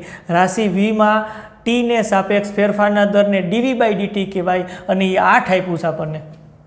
ઓકે, હવે વાત કરીએ આગળ સમઘનના ધારની લંબાઈ, એટલે કે x કેટલી? તો કે 8. x કેટલી છે? તો કે 12 સેન્ટીમીટર હોય. સમઘનના ધારની લંબાઈ 12 સેન્ટીમીટર હોય ત્યારે મારે શું શોધવાનું છે એ પણ જોઈ લ્યો. ત્યારે મારે પૃષ્ઠફળ કેટલી ઝડપથી વધે, પૃષ્ઠફળને મેં s કીધું છે, એટલે એના ફેરફારનો દર શોધવો છે. પૃષ્ઠફળ કેટલી ઝડપથી વધે એટલે ds/dt મારે શોધવાનું છે. એમાં જે વધારો થાય છે, સમયની સાપેક્ષ પૃષ્ઠફળ જે વધે છે એનો દર શોધવાનો છે. આવું આપ્યું છે આપણને. જો આ ડેટા બની ગયા. રકમવાળા દાખલામાં એટલું જ મહત્વનું છે. સમઘનના ધારની લંબાઈ અને ઘનફળ v, પૃષ્ઠફળ s અને માહિતીના આધારે આ ડેટા બની ગયા. હવે તો તમે આગળ વધી શકો. ક્લિયર. શરૂઆત ક્યાંથી કરવાની થાય? તો કે ભાઈ v થી આપ્યું છે, તો v બરાબર શું થાય? તો કે સમઘન માટે v બરાબર x3 થાય.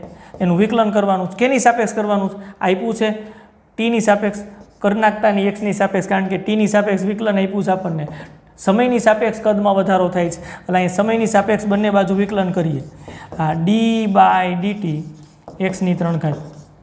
ચાલો, આ આપણને આપ્યું છે 8 આપ્યું છે, લખી નાખો. અહીંયા down cut 3x².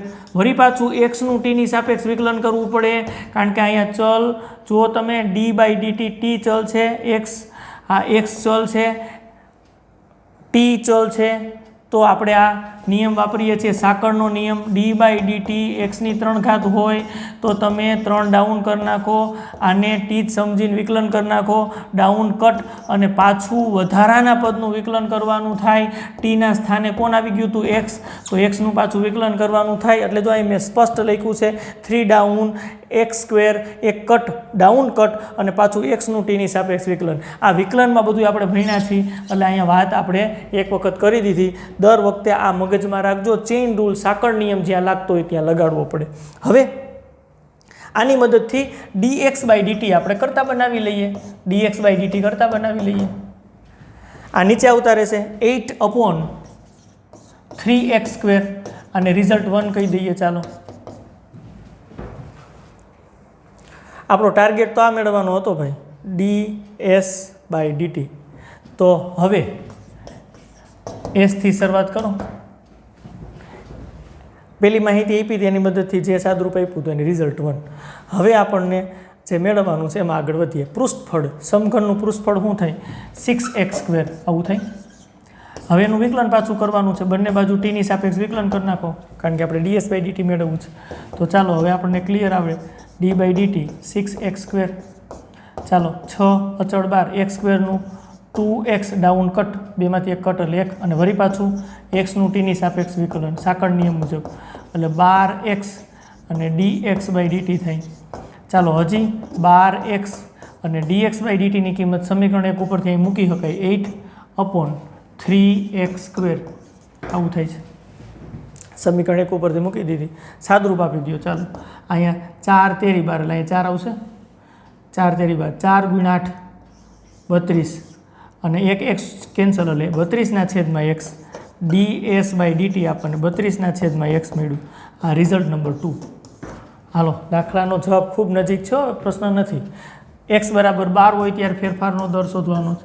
ds/dt x બરાબર કેટલા હોય ત્યારે? તો કે 12. ચાલો, 32/12 મૂકી દો, સાદુરૂપ આપી દો. ચાલો, હા, છેદ ઉડે છે, ઉડાડો. કેટલા વડે ઉડે છે કયો? ચાલો ચાલો ચાલો ફટાફટ. અહીંયા આપણે કેટલા લખશું? 4 4 વડે છેદ ઉડે છે ને, 8 ચોક 32, 4 તેરી 8/3 એકમ લખવાનો બાકી છે એસ એટલે પૃષ્ઠફળ હોય એટલે અહીંયા આપણે સેન્ટીમીટરમાં બધી વાત કરી છે એટલે પૃષ્ઠફળ એટલે સેન્ટીમીટર સ્ક્વેર પરફેક્ટ બધું એકમ સાથે લખીએ અને ટી સમય આપ્યો છે સેકન્ડમાં આપ્યો છે તો આપણને આ ફેરફારનો દર એક્ઝેક્ટ x બરાબર 12 સેન્ટીમીટર હોય ત્યારે 8/3 સેન્ટીમીટર સ્ક્વેર પ્રતિ સેકન્ડ મળે છે. ક્લિયર આખો દાખલો. નેક્સ્ટ દાખલા તરફ આગળ વધીએ. ચાલો, એના પછીની વાત છે શાંત સરોવરની અંદર પથ્થર નાખવામાં આવે. શાંત સરોવરની અંદર પથ્થર નાખવામાં આવે તો વમળ થાય. એ વમળો બધાય વર્તુળાકાર હોય. નાખવામાં આવે તો પાણીમાં વર્તુળાકાર વમળો સર્જાય છે. એને સ્પષ્ટ લખ્યું છે. વર્તુળાકાર વમળોની ત્રિજ્યા 5 સેન્ટીમીટર પ્રતિ સેકન્ડની ઝડપે વધે છે. પથ્થર નાખો ત્યારે વમળો આમ મોટા થતા જઈ 5 સેન્ટીમીટર પ્રતિ સેકન્ડના ઝડપે વધે છે. જ્યારે વર્તુળાકાર વમળની ત્રિજ્યા 8 સેન્ટીમીટર હોય ત્યારે આ વર્તુળાકાર વમળોનું ક્ષેત્રફળ કેટલી ઝડપથી, કારણ કે ત્રિજ્યા વધે તો એનું ક્ષેત્રફળ પણ વધે છે, એ કેટલી ઝડપથી વધે એવો ક્વેશ્ચન આપણને પૂછ્યો છે. આખી રકમ વહેંચી હવે ડેટા બનાવો. ચાલો, તો અહીંયા સૌથી પહેલાં શું લખવામાં આવે? શું છે આપણી પાસે? વર્તુળાકાર વમળની ત્રિજ્યા r છે. હજી એમાં શું આપણે આગળ પ્રોસેસ કરવાની છે? ક્ષેત્રફળની વાત છે. ક્ષેત્રફળ તથા ક્ષેત્રફળ એ કહી દઈ. આવું આપણે ધારી લીધું છે. ધારો કે વર્તુળાકાર વમળની ત્રિજ્યા r અને ક્ષેત્રફળ એ. હવે શું આપ્યું છે આપણને કે ત્રિજ્યા છે ને ભાઈ એ સમયની સાપેક્ષ બદલે છે, પણ એને કીધું છે વધે છે 5 સેન્ટીમીટર પ્રતિ સેકન્ડની ઝડપે વધે છે એટલે ધન આવશે. ત્રિજ્યામાં વધારો થાય. પથ્થર નાખો વમળ મોટા ને મોટા થતા જાય, ત્રિજ્યા વધતી જાય. જેમ સમય પસાર થતો જાય એટલે સમય વધે એમ વમળ મોટું થાય એટલે કે ત્રિજ્યા વધે. જેમ x વધે એમ y વધે તો dy/dx ધન આવે. આમાં જેમ t વધે સમય વધે એમ ત્રિજ્યા મોટી થતી જાય, વધતી જાય. અને એ સ્પષ્ટ લખ્યું છે ઝડપે વધે છે. તમારે જાજુ કે આમ અર્થઘટન કરવાની જરૂર નથી. રકમમાં જ તમને સ્પષ્ટ કીધું હોય વધે છે ઘટે છે. એને આધારે ક્લિયર ખબર પડે કે આ 5 પ્લસ લખવા પડશે. અને આ ફેરફારનો દર આપ્યો છે, ત્રિજ્યાનો સમયની સાપેક્ષ ફેરફારનો દર. હાલો ક્લિયર વાત. આગળ વાંચો. ત્રિજ્યા 8 સેન્ટીમીટર હોય. ત્રિજ્યાને આપણે r દર્શાવ્યું છે 8 સેન્ટીમીટર. ત્યારે મારે શું શોધવાનું છે? વર્તુળાકાર વમળનું ક્ષેત્રફળ એટલે એ કેટલી ઝડપથી વધે એટલે સમયની સાપેક્ષ એના ફેરફારનો દર મારે શોધવાનો થાય. ક્લિયર? ડેટા બની ગયા. બસ આટલી જ વાત હતી. રકમ વાંચવી, અર્થઘટન કરવું, ડેટા બનાવવા, પછી તો ઇઝી વિકલન હોય. કાંઈ છે નહીં આમાં ભાઈ. જો વિકલિતના ઉપયોગો છે ને એકદમ સહેલું ચેપ્ટર બની જાય અને તમને બધાને આવડે સિસ્ટમ પ્રમાણે ચાલો. તો સિસ્ટમ એવી છે કે રકમ 2 વખત વાંચવી. રકમ વચાઈ જાય પછી પ્રોપર એનું અર્થઘટન કરી અને તારણો અહીંયા ડેટા સ્વરૂપે બનાવી લેવા. એટલે આ ચેપ્ટરની અંદર બીજું કાંઈ જ નથી. શું આપ્યું છે અને શું મેળવવું છે આ ક્લિયર થઈ જવું જોઈએ ભાઈ. ઓકે, આગળ વધીએ. ચાલો, હવે ક્ષેત્રફળ આપણે લખી શકાય. ક્ષેત્રફળ એ બરાબર વર્તુળની વાત છે, કારણ કે વર્તુળાકારની વાત છે, વર્તુળની વાત છે એટલે πr² ક્ષેત્રફળ થાય. ચાલો, એનું ટીની સાપેક્ષ વિકલન કરી નાખો. બંને બાજુ ટીની સાપેક્ષ વિકલન કરીએ. πr² તો થશે પાઈ, આનું ડાઉન કટ 2r અને dr/dt આવું થશે. વિકલન કરી નાખ્યું એટલે આપણને અહીંયા dA/dt ક્લિયર મળશે. ચાલો, dA/dt આપણને ક્લિયર મળશે 2πr અને dr/dt. dr/dt ની કિંમત મૂકી દઈએ. dA/dt બરાબર 2πr. dr/dt શું આપ્યું છે આપણને? 5 આપ્યું છે. રકમમાં મૂકી દો તો ક્લિયર. dA/dt બરાબર શું થશે? 5 × 2 એટલે 10πr. હવે આને સમીકરણ નંબર 1 કહી દો જે રિઝલ્ટ મેળવી. હવે તમને કીધું છે r બરાબર 8 માટેની વાત કરો એટલે કે dA/dt ફેરફારનો દર ક્યારે શોધવાનો છે?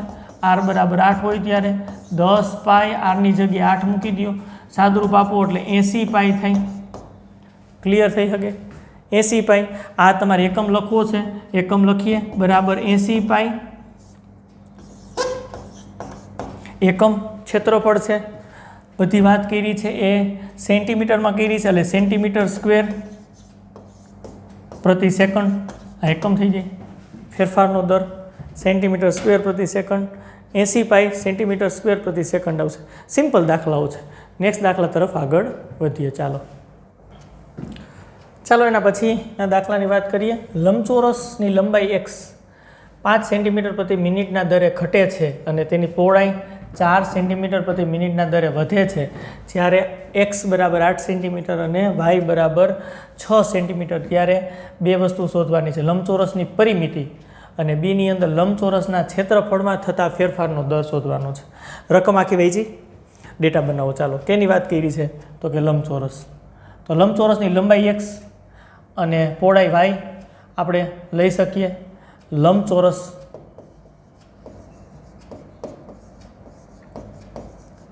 ની લંબાઈ x સેન્ટીમીટરમાં આપી છે એટલે સેન્ટીમીટર તથા પહોળાઈ y સેન્ટીમીટર છે. આ લંબચોરસ લંબાઈ x પહોળાઈ y બધી કાટખૂણા બને. ડેટા ક્યાં આપ્યા પાછું? લંબાઈ x સેન્ટીમીટર પ્રતિ મિનિટના દરે ઘટે છે. આ મિનિટ આપ્યું છે એટલે આપણને ખબર પડે કે લંબાઈ સમયની સાપેક્ષ ઘટે છે એટલે dx/dt બરાબર કેટલી ઘટે છે? 5 સેન્ટીમીટર પ્રતિ મિનિટ. ઘટે છે એટલે માઇનસ આવે, વિકલન ઋણ. જેમ જેમ સમય પસાર થતો જાય ટીમાં વધારો કરો એમ x ઘટે. આ જ બાબત આપણે સમજવાની છે. આપણે આગળ હમણાં વધે છે એવું હતું એટલે જેમ જેમ સમય વધારતા જાઓ એમ x વધતો જાય તો પ્લસ આવશે, આ માઇનસ આવશે. હવે તમે જુઓ જઈને વાયમાં શું થાય છે? જેમ સમય પસાર થતો જાય એમ તેની પહોળાઈ 4 સેન્ટીમીટર પ્રતિ મિનિટના દરે વધે છે એટલે એમાં વધારો થાય છે, વાયમાં વધારો થાય છે એટલે 4 પ્લસ આવશે સેન્ટીમીટર પ્રતિ મિનિટ.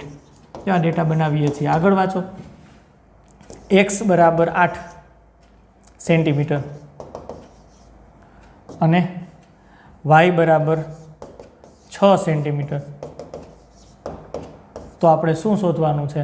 પેલું શોધવાનું છે પરિમિતિને p તમે કહો, લંબચોરસની પરિમિતિ. હા, એનો બદલાવ કેટલો અને ક્ષેત્રફળ એને a કહો તો dA/dt એ કેટલું? એ લંબચોરસની પરિમિતિનો ફેરફારનો દર, બી લંબચોરસના ક્ષેત્રફળનો ફેરફારનો દર. આ બંને શોધવાનું છે જ્યારે x બરાબર 8 અને y બરાબર 6 હોય ત્યારે. ક્લિયર? હવે આ ડેટા બની ગયા, દાખલો તો થઈ જ જાય, કાંઈ નથી દાખલાની અંદર. લંબચોરસની પરિમિતિની વાત કરીએ તો પરિમિતિ p બરાબર શું થાય લંબચોરસ માટે? 2x + 2y થાય. કારણ કે આ x હોય તો સામે x, y હોય તો y. પરિમિતિ એટલે બધી બાજુના સરવાળાની વાત આવે. x + x એટલે 2x, y + y એટલે 2y. dp/dt tની સાપેક્ષ વિકલન કરી નાખો. d/dt 2x + 2y. ચાલો મેળવો જઈને હવે dp/dt બરાબર 2, અચળ બહાર નીકળી જશે અને અહીંયા આવશે dx/dt પ્લસ પાછું અચળ બહાર નીકળી જશે 2 અને અહીંયા આવશે dy/dt. ચાલો કિંમતો મૂકી દો. 2 dx/dt આપણને આપ્યું છે 5 માઇનસ +2 આ આપ્યું છે 4. ચાલો આગળ વધીએ તો આની અંદર સાદુરૂપ આપો તો આ -10 + 8 બરાબર -2 આવે. તો એનું અર્થઘટન કે dp/dt સમયની સાપેક્ષ પરિમિતિ ઘટે છે. જો ઘટવાનો દર આપણને -2 મળે છે. આપણે શોધવાનું હતું x બરાબર, હા શોધીએ, x બરાબર 8 અને y બરાબર 6 હોય ત્યારે પરિમિતિમાં થતો ફેરફાર કેટલો થાય તો કે -2. એકમ લખો સેન્ટીમીટર પ્રતિ મિનિટ, કારણ કે એને એકમ આપણને સેન્ટીમીટર આપ્યું છે પ્રતિ મિનિટ. પરિમિતિનો એકમ સેન્ટીમીટર પ્રતિ મિનિટ થશે. આ પરિમિતિ સમયની સાપેક્ષ -2 સેન્ટીમીટર પ્રતિ સેકન્ડ મળે છે. પરિમિતિમાં થતો ફેરફાર આપણને ઋણ મળે છે. એનું અર્થઘટન સમય જેમ પસાર થશે એમ પરિમિતિ ઘટશે. આ રિઝલ્ટ મળી ગયું. ઓકે, આગળ વધીએ. ચાલો હવે ક્ષેત્રફળનો આપણે ફેરફારનો દર શોધવાનો છે. તો ક્ષેત્રફળ માટે a બરાબર લંબચોરસનું ક્ષેત્રફળ x ગુણ્યા y થાય તો dA/dt ટીની સાપેક્ષ વિકલન મેળવી લ્યો. ચાલો તો dA/dt મેળવો તો d/dt x y ગુણાકારનો નિયમ લાગે ભાઈ. dA/dt બરાબર x dy/dt બીજું વિધેય y એમનન dx/dt. હવે જુઓ જીને આની અંદર આ ક્યારે તો કે x બરાબર 8 અને y બરાબર 6 હોય ત્યારે ક્ષેત્રફળમાં થતા ફેરફારનો દર હો ભાઈ. તો એક્સની જગ્યાએ તમે કેટલા મૂકશો 8. dy/dt આપણને રકમમાં આપ્યું 4 પ્લસ y એટલે 6 અને dx/dt આપણને રકમની અંદર આપ્યું -5. આ સાદુરૂપ આપો તો આ 32 થાય અને -30 એટલે 2 આવે. એકમ લખો તો સેન્ટીમીટર સ્ક્વેર પ્રતિ મિનિટ. સેન્ટીમીટર સ્ક્વેર પ્રતિ મિનિટ.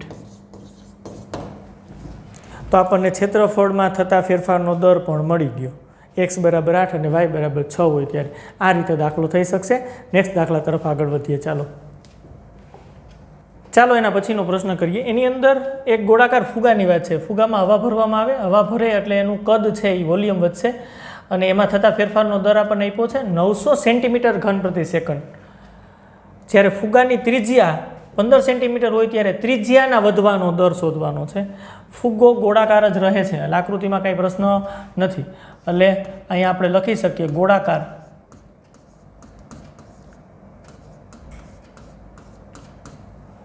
ફુગ્ગાની વાત છે એટલે ગોલક થાય.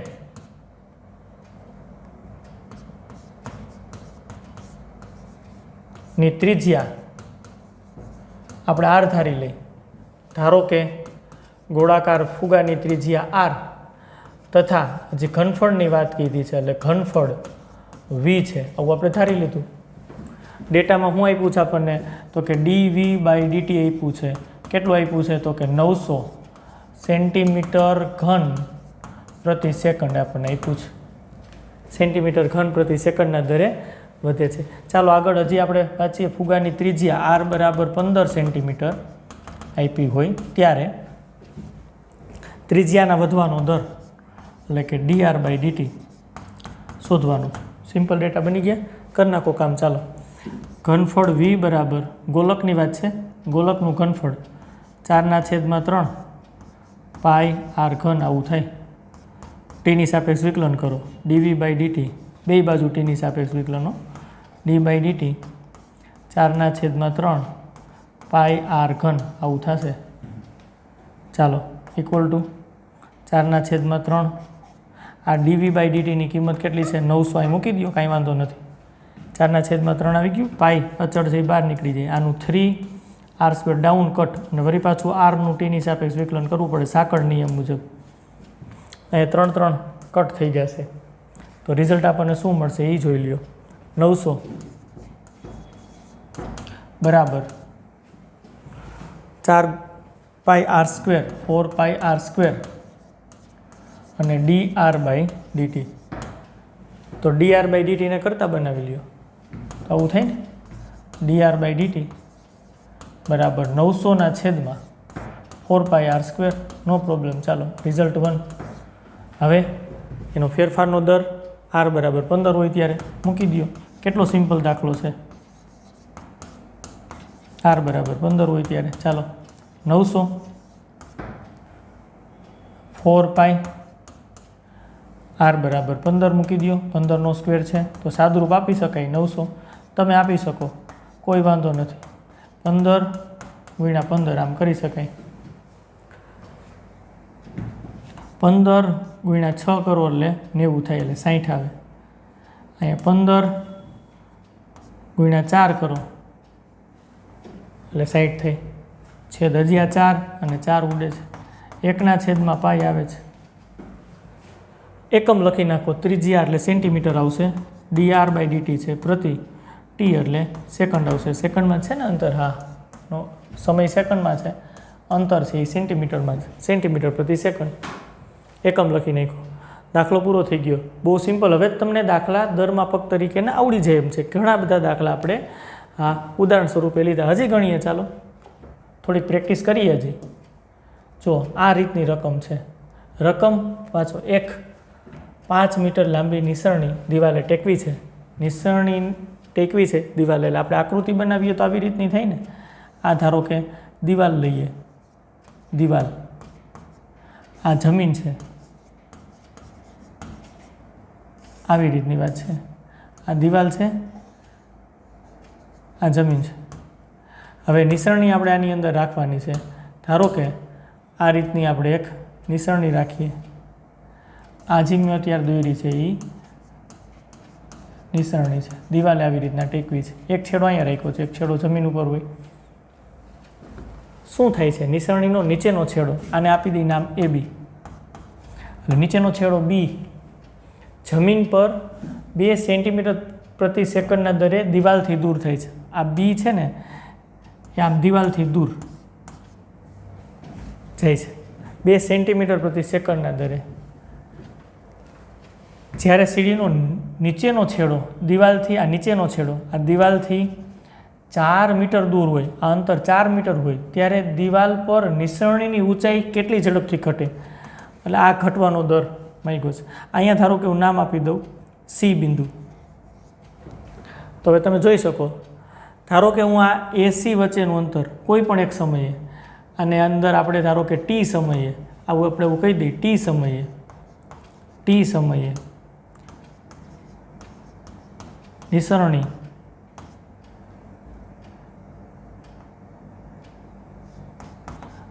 AB આકૃતિમાં દર્શાવેલ છે.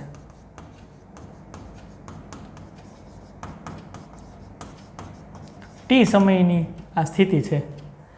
તો હવે શું થાય? T સમયે AC કેટલું, ધારો કે આપણે લઈએ AC બરાબર x લઈએ, x. T સમયે A અને C વચ્ચેનું અંતર, ઉપરનો છેડો અને જમીન વચ્ચેનું અંતર છે એને x. બધું જ આપણને આની અંદર મીટરમાં આપ્યું છે એટલે મીટર લઈએ છીએ.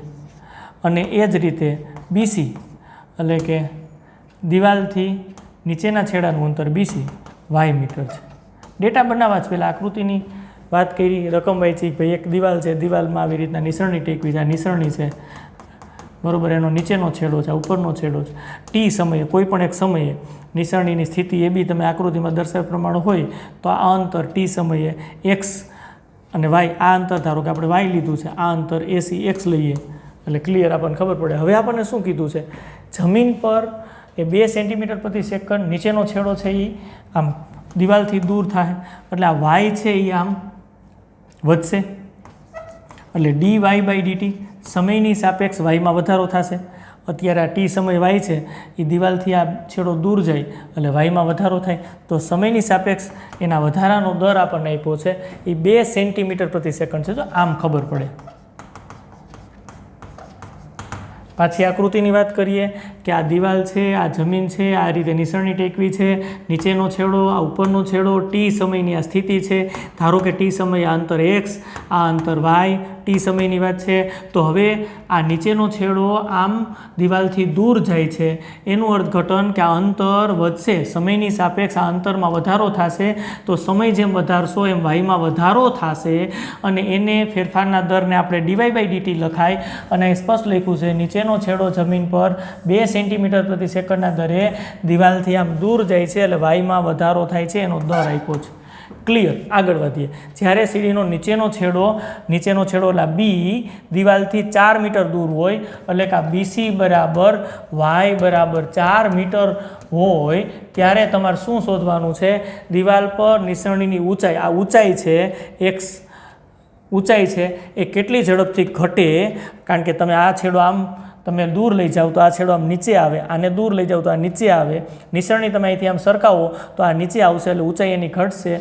એટલે કે ત્યારે તમારે આમ જેમ તમે લઈ જાઓ એમ આ નીચે આવે ત્યારે એની ઊંચાઈના ફેરફારનો દર શોધવાનો છે એટલે તમારે dx/dt શોધવાનું છે।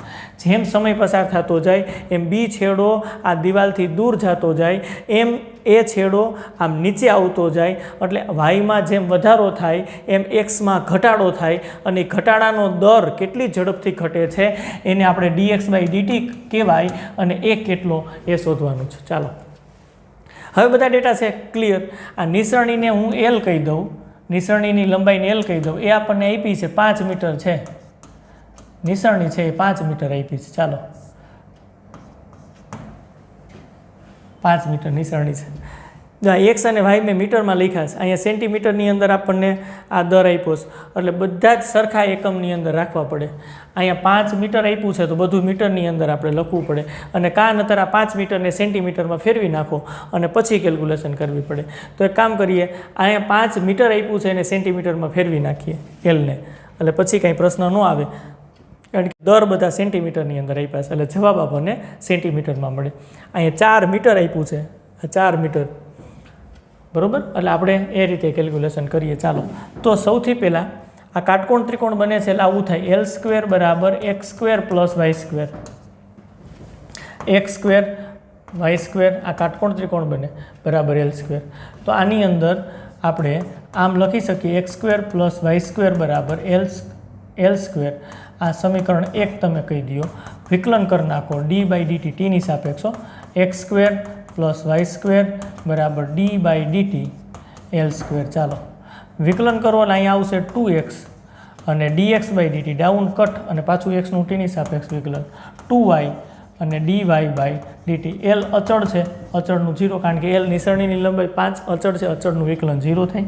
આગળ વધીએ, ચાલો 2x dx/dt શોધવાના છે આપણે, dx/dt એટલે અહીંયા dx/dt આપણે એઝ ઇટ ઇઝ રાખીએ પ્લસ 2y dy/dt આપણને આપી દીધા છે, 2 આપી દીધા છે એટલે અહીંયા 2 લખી નાખીએ બરાબર 0। dx/dt ને કરતા બનાવી નાખીએ જે આપણે શોધવાના છે એટલે બરાબર -4y આ બાજુ જાય એટલે, તો ચાલો dx/dt 2x નીચે જશે એટલે -2y/x, બે કેન્સલ કરી નાખ્યા, આપણને મળે છે। ચાલો અહીંથી આગળ વધીએ, કિંમતો મૂકીએ। ચાલો કઈ કઈ બાબત આપણને આપી છે, તો આપણને આપી છે y બરાબર 4 મીટર છે અને x શોધવા છે, L બરાબર 5 મીટર આપણને આપ્યા છે, નિસરણી 5 મીટર લાંબી છે।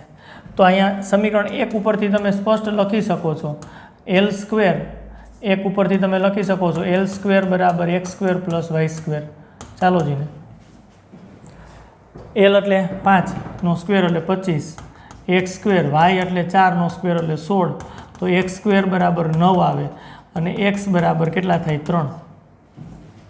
આ મીટરમાં છે, મીટરમાં ચાલશે નહીં ભાઈ અહીં મૂકવા માટે કારણ કે 2 સેન્ટીમીટર પ્રતિ સેકન્ડ લખ્યું છે તો બધું સેન્ટીમીટરમાં ફેરવી નાખો।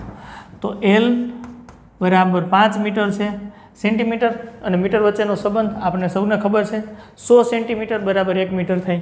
તો અહીંયા x બરાબર સીધું જ લખી નાખો ને 300 સેન્ટીમીટર થાય અને y બરાબર અહીંયા આપણે લખી શકીએ y બરાબર 4 મીટર છે તો y બરાબર ખરેખર સેન્ટીમીટરમાં લખો તો 400 સેન્ટીમીટર થાય, બસ કામ થઈ જાય। અને L બરાબર 500 સેન્ટીમીટર। ઓકે, તો ત્યારે x અને y કેટલા હોય ત્યારે વાત છે તો કે x બરાબર 300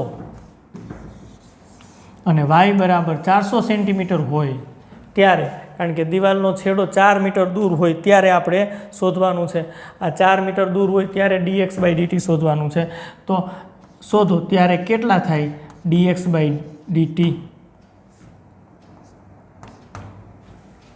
dx/dt કેટલા થાય બરાબર -2 y તમે લખો એટલે 400 છેદમાં આવશે x એટલે 300 લખવાના થાય, સાદુરૂપ 0 0 કેન્સલ, -8/3 એકમ લખો, x નો એકમ આપણે કયો પસંદ કર્યો છે, હા x નો એકમ સેન્ટીમીટર પસંદ કર્યો, બધું ફેરવી નાખ્યું છે અને સેકન્ડ આ ક્લિયર થઈ ગયું. -8/3 સેન્ટીમીટર પ્રતિ સેકન્ડ. આ રીતે આખો દાખલો થશે. નેક્સ્ટ દાખલા તરફ આગળ વધીએ. ચાલો એના પછીનો દાખલો ગણીએ. એક વક્ર ઉપર પદાર્થ ગતિ કરે છે. વક્ર છે આવું 6y = x³ + 2. ધારો કે કોઈ પણ એક વક્ર ઉપર પદાર્થ આવી રીતના પી ગતિ કરે છે. આ વક્રનું સમીકરણ તમને આપ્યું છે 6y = x³ + 2. હવે જે બિંદુએ તેમના વાયયામમાં તેમના એક્સયામ કરતાં 8 ગણી ઝડપે ફેરફાર થાય તે બિંદુ શોધવાનું. ધારો કે માગેલ બિંદુ pxy છે. આપણે ધારી લઈએ. એટલે વાયમાં થતો ફેરફારનો દર એટલે dy/dt થાય. એક્સમાં થતો ફેરફારનો દર એટલે dx/dt થાય. શું સંબંધ આપ્યો છે? વાયયામમાં તેના એક્સયામ કરતાં 8 ગણી ઝડપે ફેરફાર થાય છે. એટલે વાયયામનો ફેરફારનો દર એક્સયામના ફેરફારના દર કરતાં 8 ગણો છે. એટલે × 8 આ આપણને રિઝલ્ટ મળે છે. તો બિંદુ P શોધવાનું છે. તે બિંદુઓ શોધો. તો અહીં આપણે ક્લિયર કરી શકાય. આ 6y = x³ + 2 છે. એનું વિકલન કરી નાખો t ની સાપેક્ષ d/dt 6y. બંને બાજુ t ની સાપેક્ષ વિકલન કરી નાખી d/dt x³ + 2. તો થશે 6 dy/dt. ચાલો equal to down cut 3x² dx/dt થાય અને અચળનું t ની સાપેક્ષ 0 થાય. તો ક્લિયરલી આપણને મળે છે શું? 6 dy/dt બરાબર 3x² dx/dt. કિંમત મૂકી દો. ચાલો dy/dt ના સ્થાને આ મૂકી શકાશે. મૂકી દો સમીકરણ 1 ઉપરથી 6 8 dx/dt મૂકી દઈએ બરાબર સામે 3x² dx/dt છે. અહીં કારણ એ લખશું 1 પરથી અમે આ કામ કર્યું છે. સમીકરણ 1 ઉપરથી મૂક્યું છે. જે ડેટા આપણે આપ્યો હતો એના ઉપરથી આ સમીકરણ 1 બનાવ્યું કે ભાઈ વાયમાં ફેરફારનો દર એક્સના ફેરફારના દર કરતાં 8 ગણો છે. બસ એ મૂકી દીધું. સાદુરૂપ આપી દઈએ. ચાલો તો આ બંને બાજુથી dx/dt કેન્સલ થશે. 3x² બરાબર 6 × 8. તો x² બરાબર શું થાય? 6 × 8/3 3 × 2 એટલે 6. એટલે અહીંયા 8 દુ 16 થાય. x² બરાબર 16 એટલે x બરાબર ± 4 પડી ગયું. તો x બરાબર 4 રાખો ત્યારે y કેટલા? તો અહીંયા 6y બરાબર વક્ર ઉપરનું બિંદુ છે. p વક્ર ઉપરનું બિંદુ છે. વક્રનું સમીકરણ 6y બરાબર x³ + 2 છે. તો આની મદદથી y આપણે મેળવી શકીએ. x³ + 2 એના છેદમાં 6. x બરાબર 4 મૂકી દો. ચાલો 4³ + 2 એના છેદમાં 6. 4³ એટલે 4 × 4 × 4 16 64 ને 2 66 છેદમાં 6 એટલે 11 આવશે. હવે x બરાબર -4 રાખો એટલે y બરાબર -4³ + 2 છેદમાં 6 એટલે -64 + 2 એટલે 62 આવે. -62 4 × 4 × 4 ને -1³ છે એટલે -64 + 2 એટલે -62 છેદમાં 6. ચાલો -31 અને છેદમાં 2 વડે છેદ ઉડો તો 3 3 × 6 અને 31 × 2 એટલે 62 આવી રીતના આવે. તેથી માગેલ બિંદુઓ અહીં સ્પષ્ટ લખી શકાય. માગેલ બિંદુઓ ક્યાં ક્યાં થાય છે જોવો જોઈને 4 અને 11 અને બીજું બિંદુ કયું થાય છે -4 અને -31/3. આપણને કીધું તો એવા બિંદુઓ શોધો કે જે આ શરતનું પાલન થાય એવા બિંદુઓ તમારી સામે છે 4 11 અને -4 -31/3. ઓકે નેક્સ્ટ ક્વેશ્ચન તરફ આગળ વધીએ. ચાલો ક્વેશ્ચન એના પછીનો કરીએ. ચાલો એની અંદર એક પાઇપ દ્વારા 12 સેન્ટીમીટર ઘન પ્રતિ સેકન્ડના દરથી રેતી નાખવામાં આવે છે અને રેતી દ્વારા જમીન પર શંકુ બને છે. એટલે વાત આવી છે એક પાઇપ છે એના દ્વારા રેતી નાખવામાં આવે એટલે આ રીતનો શંકુ બને છે. રેતીથી બનતો શંકુની વાત છે. તેની ઊંચાઈ હંમેશા તેની પાયાની ત્રિજ્યા કરતાં 1/6 ગણી રહે છે. જ્યારે ઊંચાઈ 4 સેન્ટીમીટર હોય ત્યારે રેતીના આ શંકુની ઊંચાઈના વધવાનો દર શોધો. કારણ કે આમ રેતી પડશે એટલે એની ઊંચાઈ વધશે, શંકુનું કદ વધશે. તો અહીં આપણે લખીએ ટી સમયે, ધારો કે આવી રીતના થાય છે, ટી સમયે શંકુના પાયાની ત્રિજ્યા આર, ઊંચાઈ એચ, ઘનફળ વી છે. એટલે આ આર છે પાયાની ત્રિજ્યા, ઊંચાઈની વાત કરીએ તો આ એચ છે અને એનું ઘનફળ છે વી આપણે નોટ કર્યું છે. માહિતી કઈ આપી છે? પાયાની ત્રિજ્યા એટલે કે એચ, પાયાની ત્રિજ્યા એટલે કે આર, હંમેશા પાયાની ત્રિજ્યા. ચાલો હવે માહિતી કઈ આપી છે? હંમેશા તેના પાયાની ત્રિજ્યા કરતાં, હા ચાલો હવે માહિતી કઈ આપી? તેની ઊંચાઈ એટલે શંકુની ઊંચાઈ એચ, પાયાની ત્રિજ્યા એટલે આર કરતાં 1/6 ગણી છે એટલે એને ગુણ્યા 1/6. આમ માહિતી આપી છે. એચ બરાબર 1/6 ગુણ્યા આર. કાંઈ વાંધો નહીં, આ પોઈન્ટ આઉટ કરી નાખીએ. 1 આવું આપ્યું છે. આગળ વધો. ઊંચાઈ એચ કેટલી? તો કે 4 સેન્ટીમીટર હોય ત્યારે શંકુની ઊંચાઈ ઘટવાનો દર કે વધવાનો દર શું માંગ્યું છે? વધવાનો દર. હા, ઊંચાઈ વધશે. કયો? ડી એચ બાય ડીટી, ઊંચાઈના વધવાનો દર કેટલો? હજી આપ્યું છે. આ વોલ્યુમ કદ સમયની સાપેક્ષ વધે છે કારણ કે પાઇપમાંથી રેતી પડે એટલે શંકુ મોટું થતું જાય છે. અને આપ્યું છે 12 સેન્ટીમીટર પ્રતિ સેકન્ડના દરથી રેતી નાખવામાં આવે છે, વધે છે એટલે +12 સેન્ટીમીટર ઘન પ્રતિ સેકન્ડ. આવી રીતની વાત છે. ચાલો હવે શરૂઆત ક્યાંથી કરશું? ઘનફળનો દર આપ્યો છે તો ત્યાંથી જ શરૂઆત કરો. શંકુનું ઘનફળ 1/3 પાય આર સ્ક્વેર એચ. વિકલન કરી શકાય. પહેલાં આપણને આ માહિતી છે એની મદદથી કામ કરી નાખીએ. જો આપણે એચ આપ્યું છે અને એચ વધવાનો દર શોધવો છે તો આ સમીકરણની અંદર અત્યારે આર અને એચ બંને ચલ છે. કારણ કે જો તમે રેતી આમ પાઇપમાંથી જમીન ઉપર પાડો તો આ શંકુ બને છે, તો શંકુ મોટું થતું જાય એટલે ત્રિજ્યા વધે, ઊંચાઈ વધે અને ઘનફળ વધે. એનું અર્થઘટન આર અને એચ બંને ચલ છે અહીંયા. તો વિકલન કરો તો અહીં ગુણાકારનો નિયમ વાપરવો પડે, દાખલો મોટો થાય. તો ખરેખર આપણે એચમાં જ બધી માહિતી મેળવવી છે. એચ આપ્યું છે ત્યારે એચમાં વધવાનો દર શોધવાનો છે તો આરની કિંમત આની મદદથી મૂકી દો ને ભાઈ. જુઓ તમને અત્યારે એચ બરાબર સ્પષ્ટ આપ્યું છે કે એચ બરાબર આ આરના છેદમાં 6 આપ્યું છે તો ક્લિયરલી તમે આર બરાબર 6x મૂકી શકશો. હા, અહીં મૂકી દો. પાઈના છેદમાં 3, આરની જગ્યાએ 6h મૂકી દીધા, વર્ગ અને h સાદુરૂપ આપી દો તો પાઈના છેદમાં 3, ચાલો 36h², એને ગુણ્યા h, હજી થોડુંક સાદુરૂપ આપી દો, 12 તેરી 36 થાય એટલે 12 પાઈ h3 આ v મળી ગયું. આટલું સહેલું પહેલાં કરી લેવાય, પછી હવે વિકલન કરાય. હા, વિકલન હવે કરો. dv બાય dt, ટીની સાપેક્ષ બંને બાજુ વિકલન લ્યો. d by dt 12 pi h3. આ કેટલું આપ્યું છે? કદમાં કેટલો વધારો થાય છે? વધવાનો દર આપ્યો છે 12. અહીંયા 12 પાઈ અચળ બહાર નીકળશે અને આનું વિકલન 3h² ડાઉન કટ અને dh બાય dt. જો સિમ્પલ થાય, કિંમતો મૂકી દીધી અને સરળ સ્વરૂપ આપણે વોલ્યુમનું લઈ લીધું તો ફાયદો થાય આપણને. કદ આપણને એક જ ચલમાં એચમાં જ મળ્યું છે. હવે બંને બાજુથી આ 12 કેન્સલ થાય છે એટલે અહીંયા 1 આવશે. અહીંયા 3 પાઈ ગુણાકાર કરી નાખ્યું છે h² અને dh બાય dt આવ્યું. dh બાય dt ને કરતાં બનાવી લ્યો. dh બાય dt બરાબર 1/3 પાઈ h².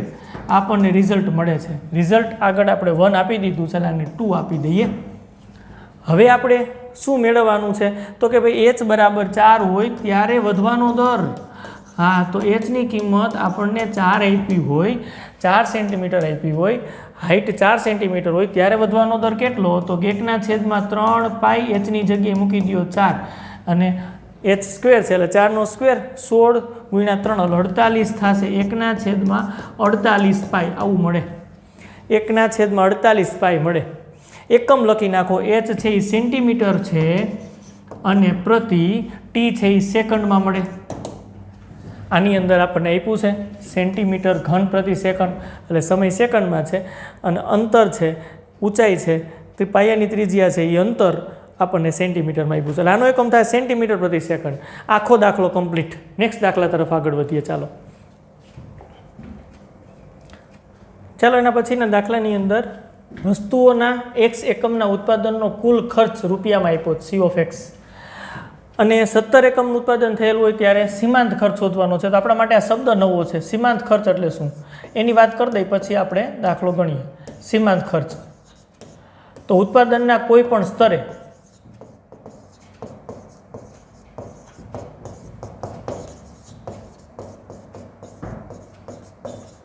ઉત્પાદિત વસ્તુઓની સંખ્યાને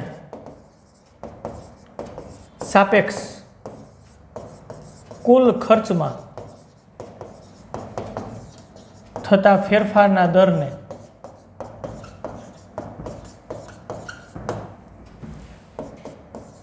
સીમાંત ખર્ચ કહે છે. બહુ સહેલી વાત છે.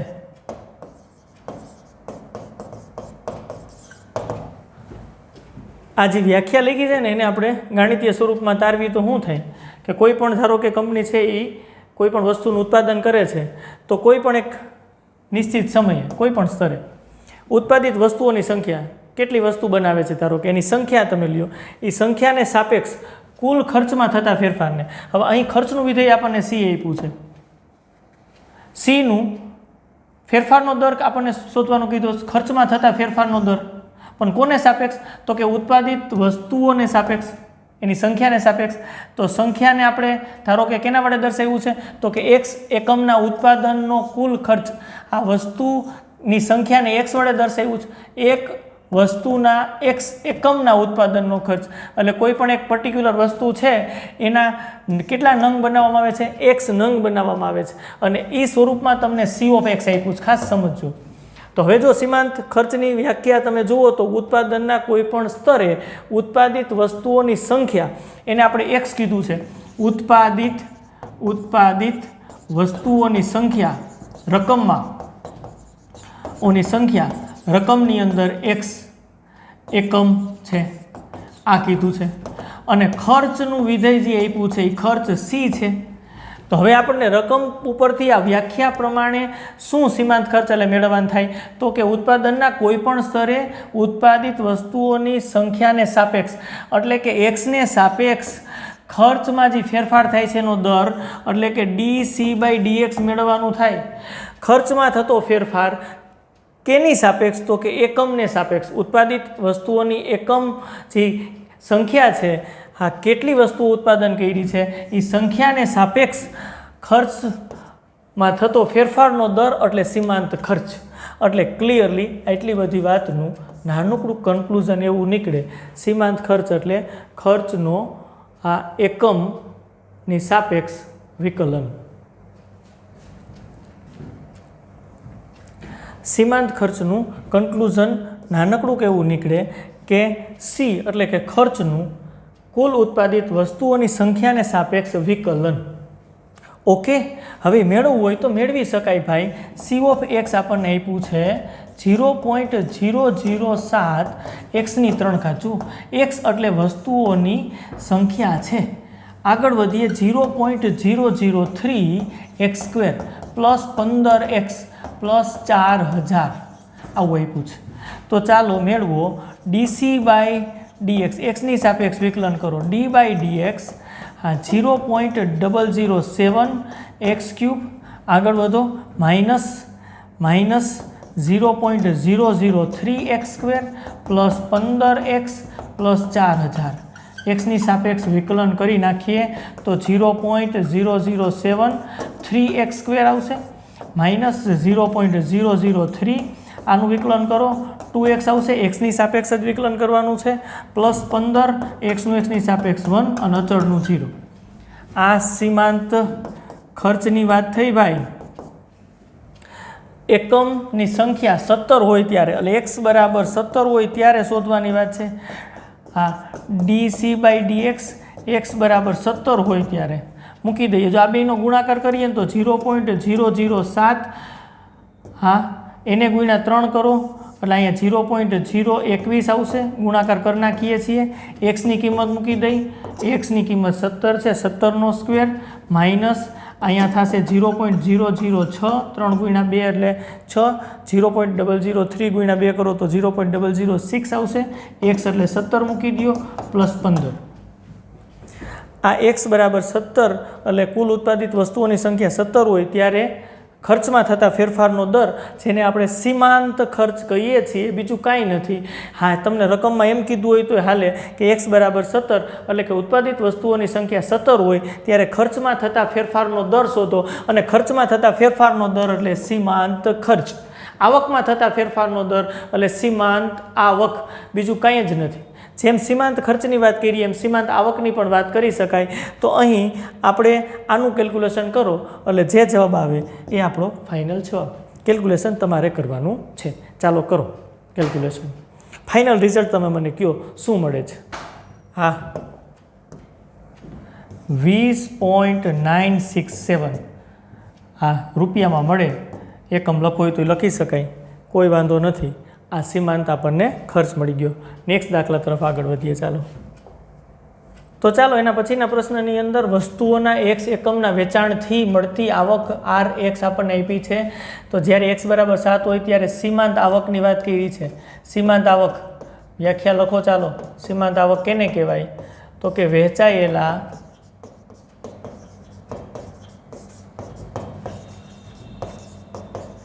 એકમોની સંખ્યાને સાપેક્ષ આવકમાં થતા ફેરફારના દરને સીમાંત આવક કહે છે. આપણે તો ભાઈ ટૂંકમાં કન્ક્લુઝન કાઢવાની વાત છે.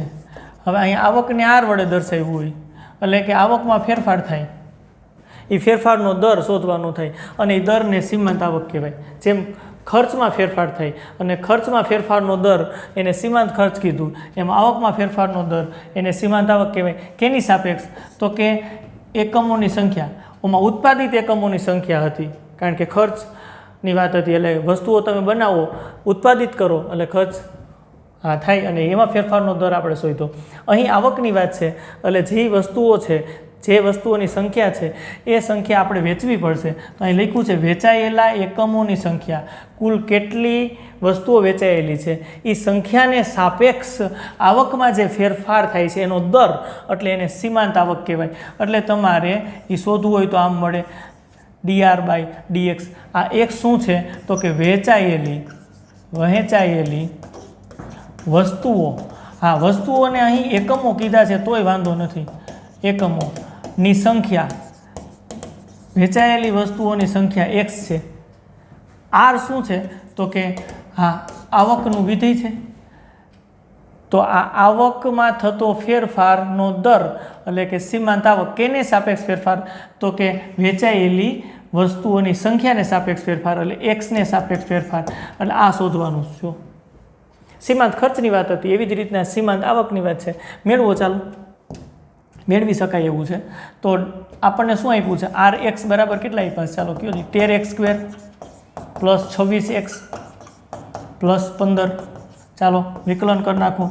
dr/dx એક્સની સાપેક્ષ d/dx 13x² plus 26x plus 15. ચાલો 13 ડાઉન કટ થાય 2x પ્લસ 26 એક્સનું એક્સની સાપેક્ષ વિકલન 1 અને અચળનું 0. એટલે અહીંયા થશે 26x પ્લસ 26 આવું થયું. તો dr/dx આપણને મળ્યું. આ ઇક્વેશન નંબર 1. હવે આપણે ક્યારે શોધવાનું છે? તો કે x બરાબર 7 હોય ત્યારે, વેચાયેલા એકમોની સંખ્યા 7 હોય ત્યારે આવકમાં થતા ફેરફારનો દર એમ પૂછે તો હાલે. અને એની જગ્યાએ એને ટૂંકું નામ આપી દીધું સીમાંત આવક. બે વાત એકની એક જ છે. dr/dx ક્યારે? તો કે x બરાબર 7. x બરાબર 7 આની અંદર મૂકી દઈ તો 26 ગુણ્યા 7 અને પ્લસ 26. તો આનું સાદુરૂપ તમારે આપવાનું થાય. 26 કોમન લઈ લ્યો એટલે 7 + 1 એટલે ક્લિયર.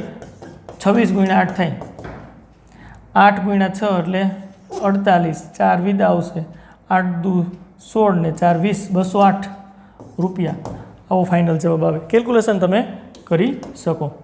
તો આ દર માપક તરીકેની વાત થઈ.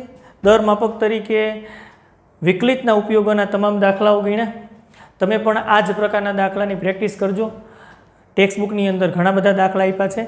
નેક્સ્ટ વિડીયો લેક્ચરની અંદર પાછા મળશું. આવજો. Thank you.